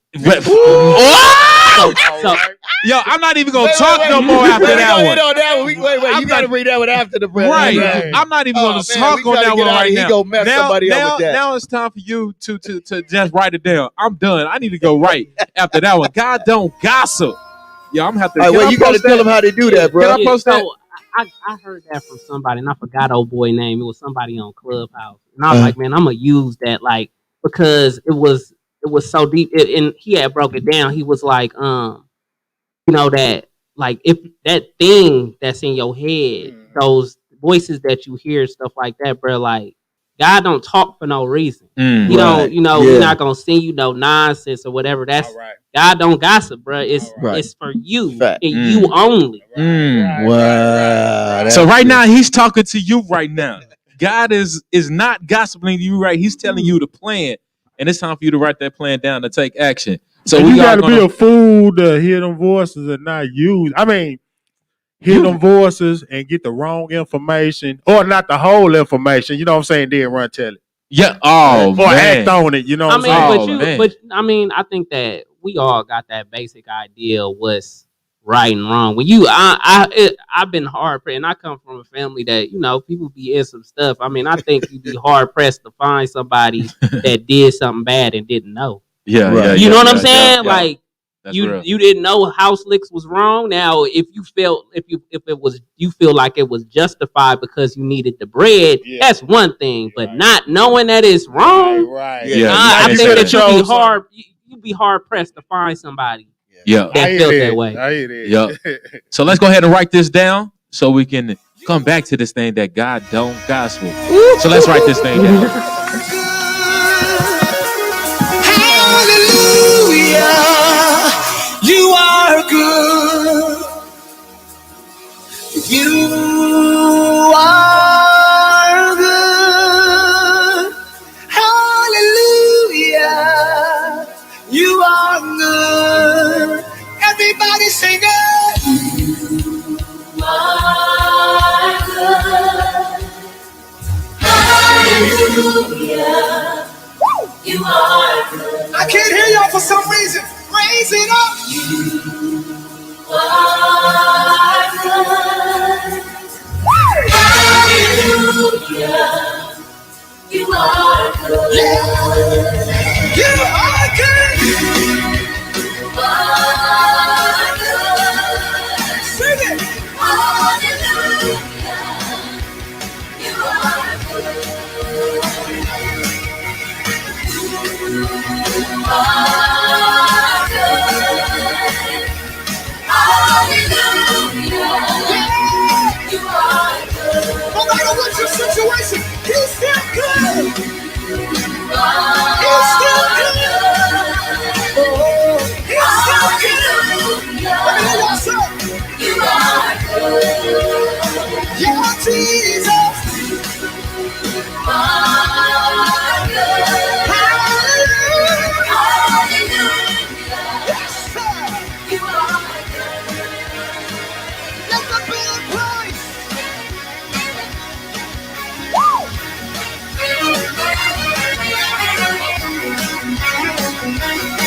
I'm so glad your goodness is not based on my situation. Yeah. The Lord is good to us. Come on. Woo!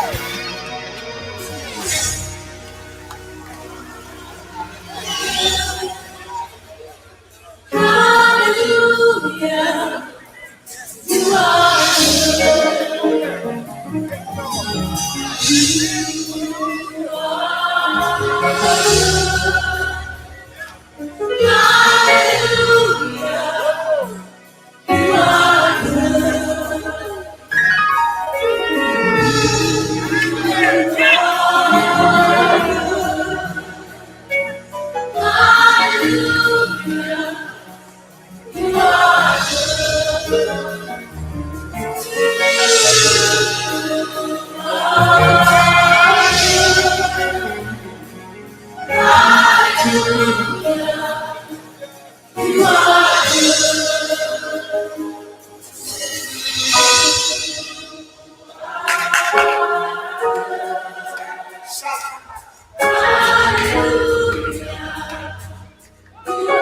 Doesn't make sense for you to say that with what's going on in your life. You're still saying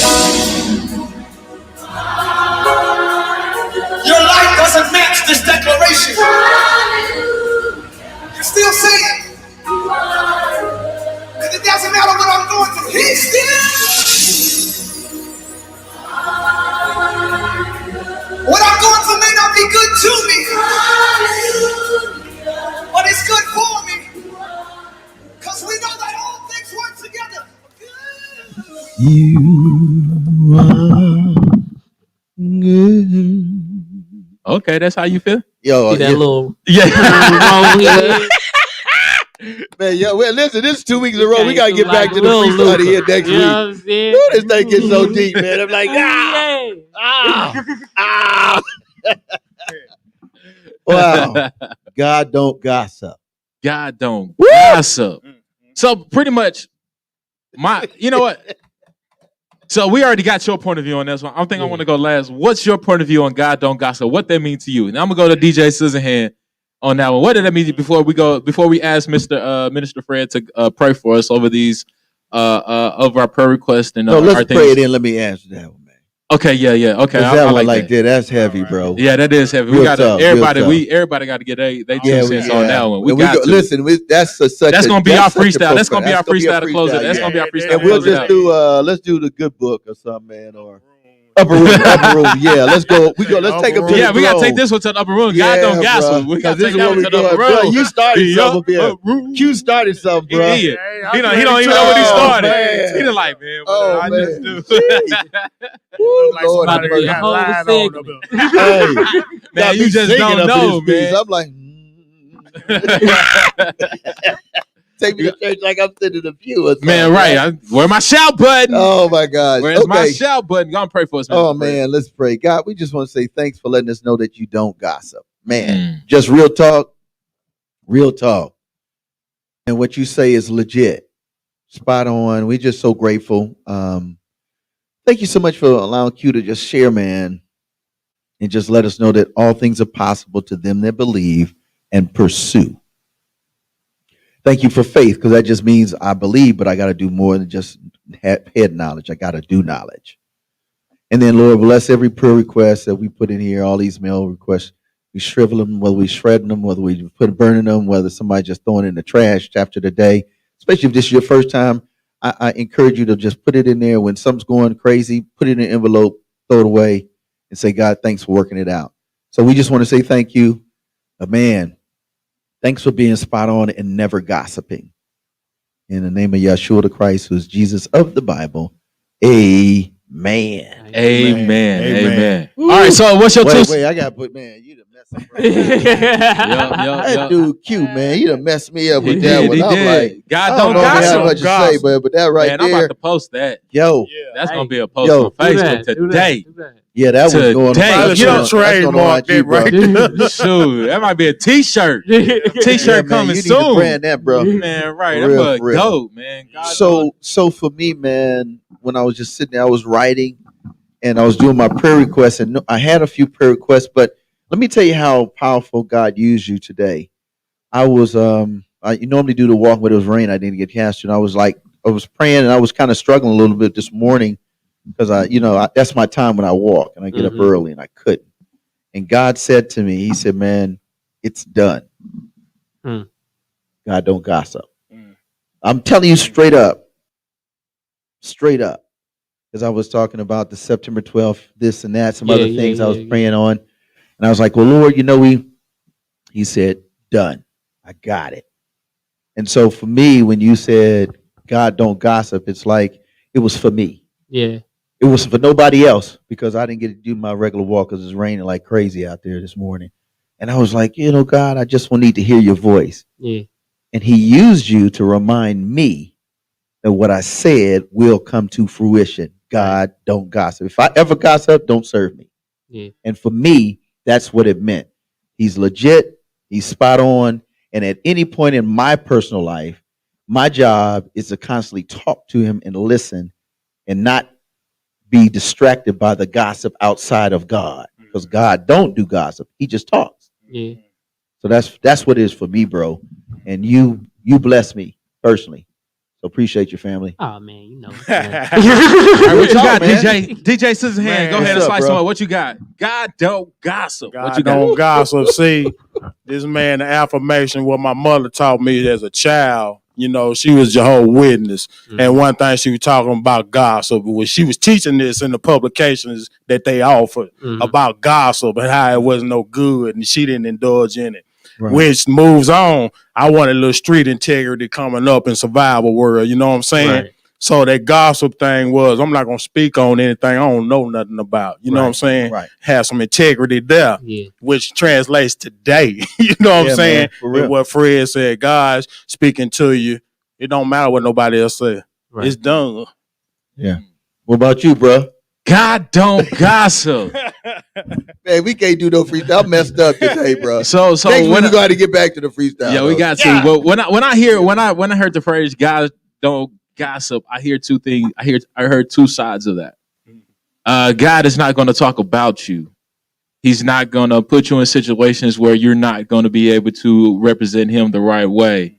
When He's talking about you in other rooms. Yeah, He does perceive you in another room. When He's talking about you in other rooms, He's not talking down on you. He's talking you up. All right. Come on, on the other side of things. Yo, bro. So on the other side of thing, on God don't gossip, when He's sending you a message, He's not giving you a message that somebody else told Him. All Right. He's giving you a message that came directly from him to you. This is not a message for you to tell everyone else. It's the message for you to do. So God ain't going to give you a message that you can't do, that you can't handle, nor that you can't understand. So he's never going to put more on you than you can bear. God don't gossip. All right.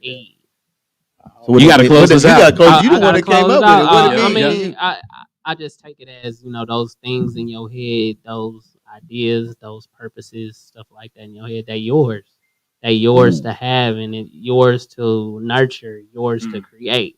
You know what I'm saying? And to have that confidence to step out there and make it happen because it's yours. You know what I'm saying? Right. Can't nobody else. If you don't do it, bro, it's not happening. Right. Like I think a lot of times we got people that be like, they should have did this and that. They should have did, or why they ain't did it, bro? Because it's your idea. That's your idea. You should have did it.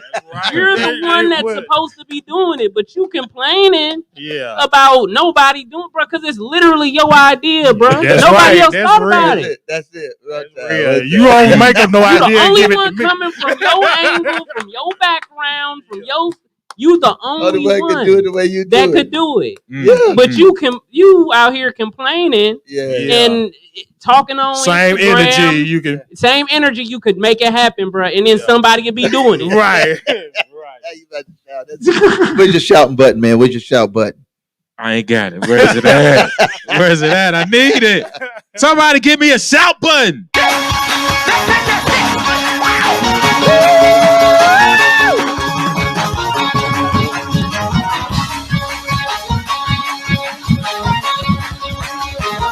You know what, Scissor? I'm firing you today. That wasn't me. Professor X, man. Hey, man. Hey, that was dope. That was dope, dog. That was dope. I was like, okay, wait, Professor, you got to give us yours. Oh, wait. Hey, Professor, you got to give us what does God don't gossip mean to you, bro. Pull your mic. Hit the mic, bro. Woo. Yo, that was dope. All right, close us out. Yeah. Close us out, X. God don't gossip. Man, Yahweh always on that truth. He's speaking stuff to life, and like he speaks the universe to life. So if he gossips, that's death, and he can't speak outside himself. Give him that life. Okay, one more time. Give it to us, man. Man. If he's gossiping, that's death. Bruh.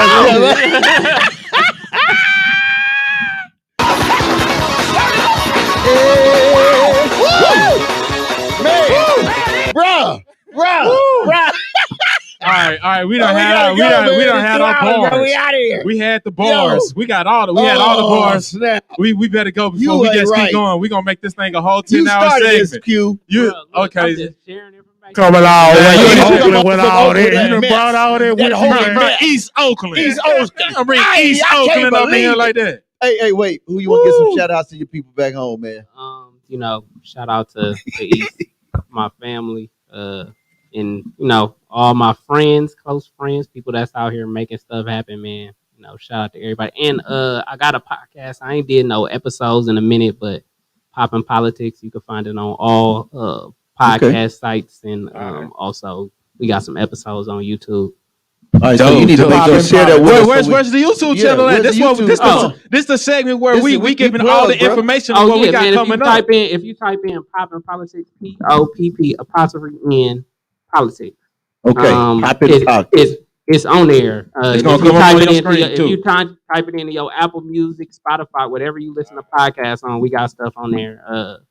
And it's dope. It's basically I pull in a lot of my friends that's doing dope stuff. That's what's up. And we talking about politics, current events, health, stuff like that. So I got episodes on child development. I got my friends that are psychologists and stuff like that.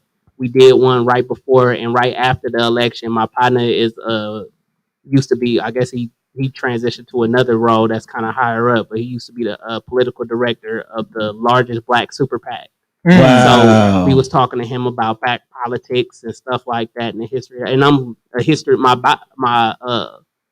my bachelor's degree is in history. Right, so you above history So I'm buff. all off into that kind of stuff. So you have to be a political a lawyer pretty soon at some point. I don't know what I mean. I think. I mean, you got the first step there, and then you got the master. Then you gonna send us down that You know what I'm lane. saying? Once God you get don't the gossip doctor, you mess. can, you know what I'm saying, put your concentration somewhere. I'm just saying you about to have the package. I'm just saying. You got the package. Yeah, I'm about to say that huge package. What's up, bro? What we doing tonight on the show? What we got, Oh, Scissor? man, what we doing tonight? Hey, man, I recognize, man, Juneteenth is coming up. It's a lot of events going around Huntsville, Yes, sir. so I want to let the people know tonight, man, where you can meet up with the family, you know what I'm saying, celebrate, you know what I'm saying. Why not, man? Y'all popping firecrackers there 4th of July, man. Don't you get down with That's with our 4th something. of You might as July. well That's celebrate our 4th our of holiday. July. That's it. That's one thing that tripped me out when I. Hey, let's do that next week, man. Can you come back next week? Check your schedule. Let me know. Let's do Juneteenth, 'cause that'll be the Saturday. of Juneteenth, Saturday. Yeah, we could. That'll be dope. Yeah, that would be dope. I know they had. I don't know. We gonna figure it out. Yeah. Well, we're good. We could pre. So where you at? I Where you at love for Juneteenth? I love Juneteenth. It's Oh, big yeah. in California. It's a big deal. Yeah, that's it, man. G9 and 3, Live 65, live365.com. It's 9 p.m. You know what I'm saying? Central Standard Time. Go to your app or go to Ed Gaines Entertainment, however you want to do it. You can Google the bad boy. Yes, you know what I'm saying? But we go live every Saturday, 9 p.m. G9 and 3. DJ Scissorhand, low And then key on just Sunday, said- we hanging out in G93. Shout out to Ed Gaines with the No More Dirty radio show, man. It's gonna be a dope. We got tomorrow. We're gonna do a special, man, with Divine Purpose. Yeah. Little DP. Oh man, the life lessons with Coach Joe is bananas, man. The mixes they got, bro. Every Sunday, G93, 5 p.m. and then 6 p.m. on We Up. We on the hip hop side. That's 103.1 FM. It is, brother. Hey man, take us out, man. Take us out, man. Well, y'all already know because he didn't mess it up. Yeah, he done messed it up. He done messed it up. He already gave you the tools of what hey, your situation is not an excuse to elevate. You can elevate no matter where you are in life. All you have to do is just make the conscious decision to do it every day. Because consistency is the only key to success. I'm Dre the Drummer, and always remember, just remember, like my man Q started today, and we all gave our 2 cents. God, don't gossip. Let's take him uptown, baby. It's another episode of Bible Beats and Bars. I'm your co-host, Dre the Drummer, turn that Minister up. Fred, Scissorhand, and Q. Yo, we love y'all. Y'all have a great and awesome weekend, and most of all, a better week. DJ Scissorhand. It's the one we get together right here, right? What we got, bro? Gotta get to heaven, already been to hell. Christ got the keys and these let me out the cell. Made me a warrior if I follow in his way. He made me in his image so I can't hang with snakes. We done lost plenty souls in this realm of earth. I saw my treasures up in him, things turn to dirt. Ain't no need to stress the past, I will let it go. Fast track on blessings, I don't even want to fold. Got a bag of aggression, I don't even want to hold. Please take this weight off me so I can walk the road of gold. No more sick, no more death for the hands is cold. Gaining wisdom, gaining knowledge in the heart I hold. Teach one, resurrect the spirit. How you get it, Mr. Fred too when you hear it. For the lyrics and the clearance to lift up his name. Don't waste no time waiting to gets like this, it ain't no game. Do you wanna go? Let's go. The upper room. Might as well leave this mess behind. Upper room. Where everybody living in this life. The upper room. Wow. Yo, let's go. It's the reality that I get to see. There's a better way to live, bang. Think about the gold. Nobody gotta die for it. That's the reason why we say heavenly. Heaven, uptown. We go swing for the king. Bling bling, and it's all friends free. You can talk to the animals, G. Hey, what up? You can ride to the mountains, G. Let's go. You can skip like Hulk. I ain't gotta be green. You can go to Pluto and Mars. But the deal is you can't go, G. Nope. If you ain't been saved, baptized that trap, you trap. Scissorhand, let's go. Hey, yo, the upper room. Might as well take this y'all know you like this. Upper room. That's that Jesus trap, baby. Upper room. Let's take the church now. Bring it on. Let's get it like. Get to heaven. What a day of rejoicing that will be when we all see Jesus. Get on board, baby. What a day. Hey, no more dirty, bro. Here's the reason why we go. Gotta change your game, gotta change your swing, gotta do my thing. And it can be trapped, but it got to be clean, man. Clean, no more dirty. Hey, guys, give me on this track, cause I'm gonna do it too much right now. Let's go, the upper room. Might as well take this mess behind. Upper room. Let everybody live it in bliss. Come on. Upper room. We'll see Yeshua face to face. Yeah, let's get it like. I like that bass line.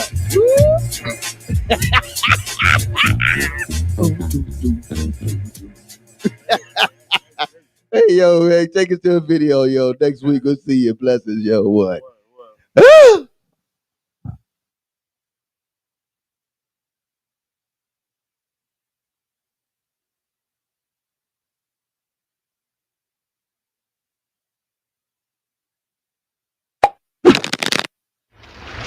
Did you know that it costs McDonald's $1.91 in advertising?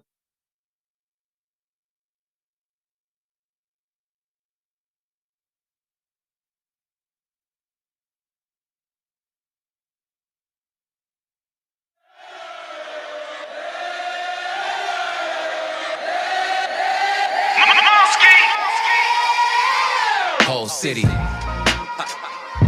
Indeed. We are the culture. Whole city. We are the culture. How you finna hate whatever God got planned? How I'm supposed to chase what I already am? Culture. Whole city. We are the culture. Huh. What up, cuz? You got them loving your bubbling, throwing dubs and doubling. What up, blood? You got them flying in just to say they've been up Compton.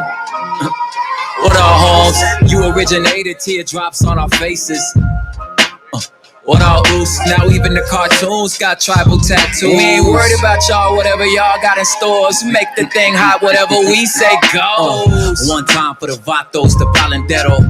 One time for the homegrown, the West Coast. Them yo dances and Cortezes and T-stances. Pendleton stickies, white tees with starch creases. Yeah, that's you, Heiner, with the winged eyeliner. You should tell the fashion blog, my Thea did it before. Man, we all just a kid from somewhere. What part of town, a hood, a street, or avenue. Oh yeah, you muscle up your hustles, taking every advances. Now the whole world doing your dances. We are the culture. Whole city. We are the culture.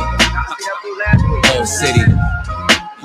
We are the man, culture. How you finna hate whatever God got planned? How I'm supposed to chase what I already am? We are the culture. Whole city. We are the culture.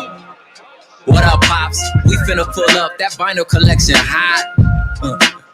What up, Mars? You raising them kids, the definition is strong.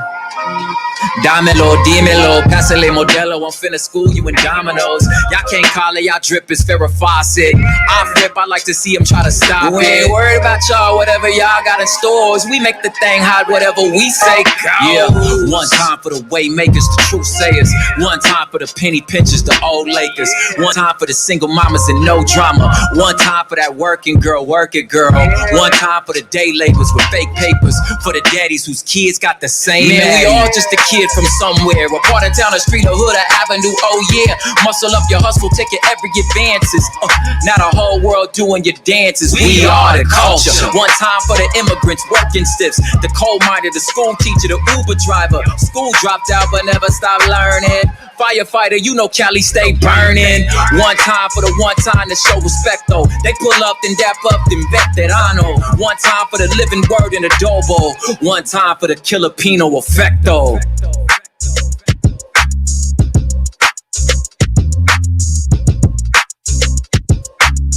One time, we are the culture. Indeed, we are the culture. Whole Whole city.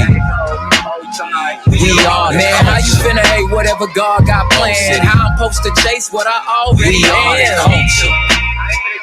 Whole city. We are the culture.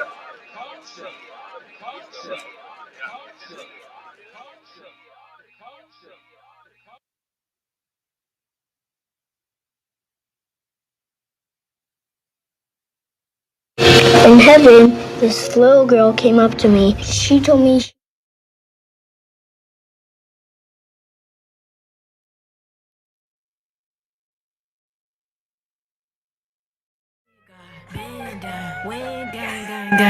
You know, big guys, big moves, set free, lit blonde day.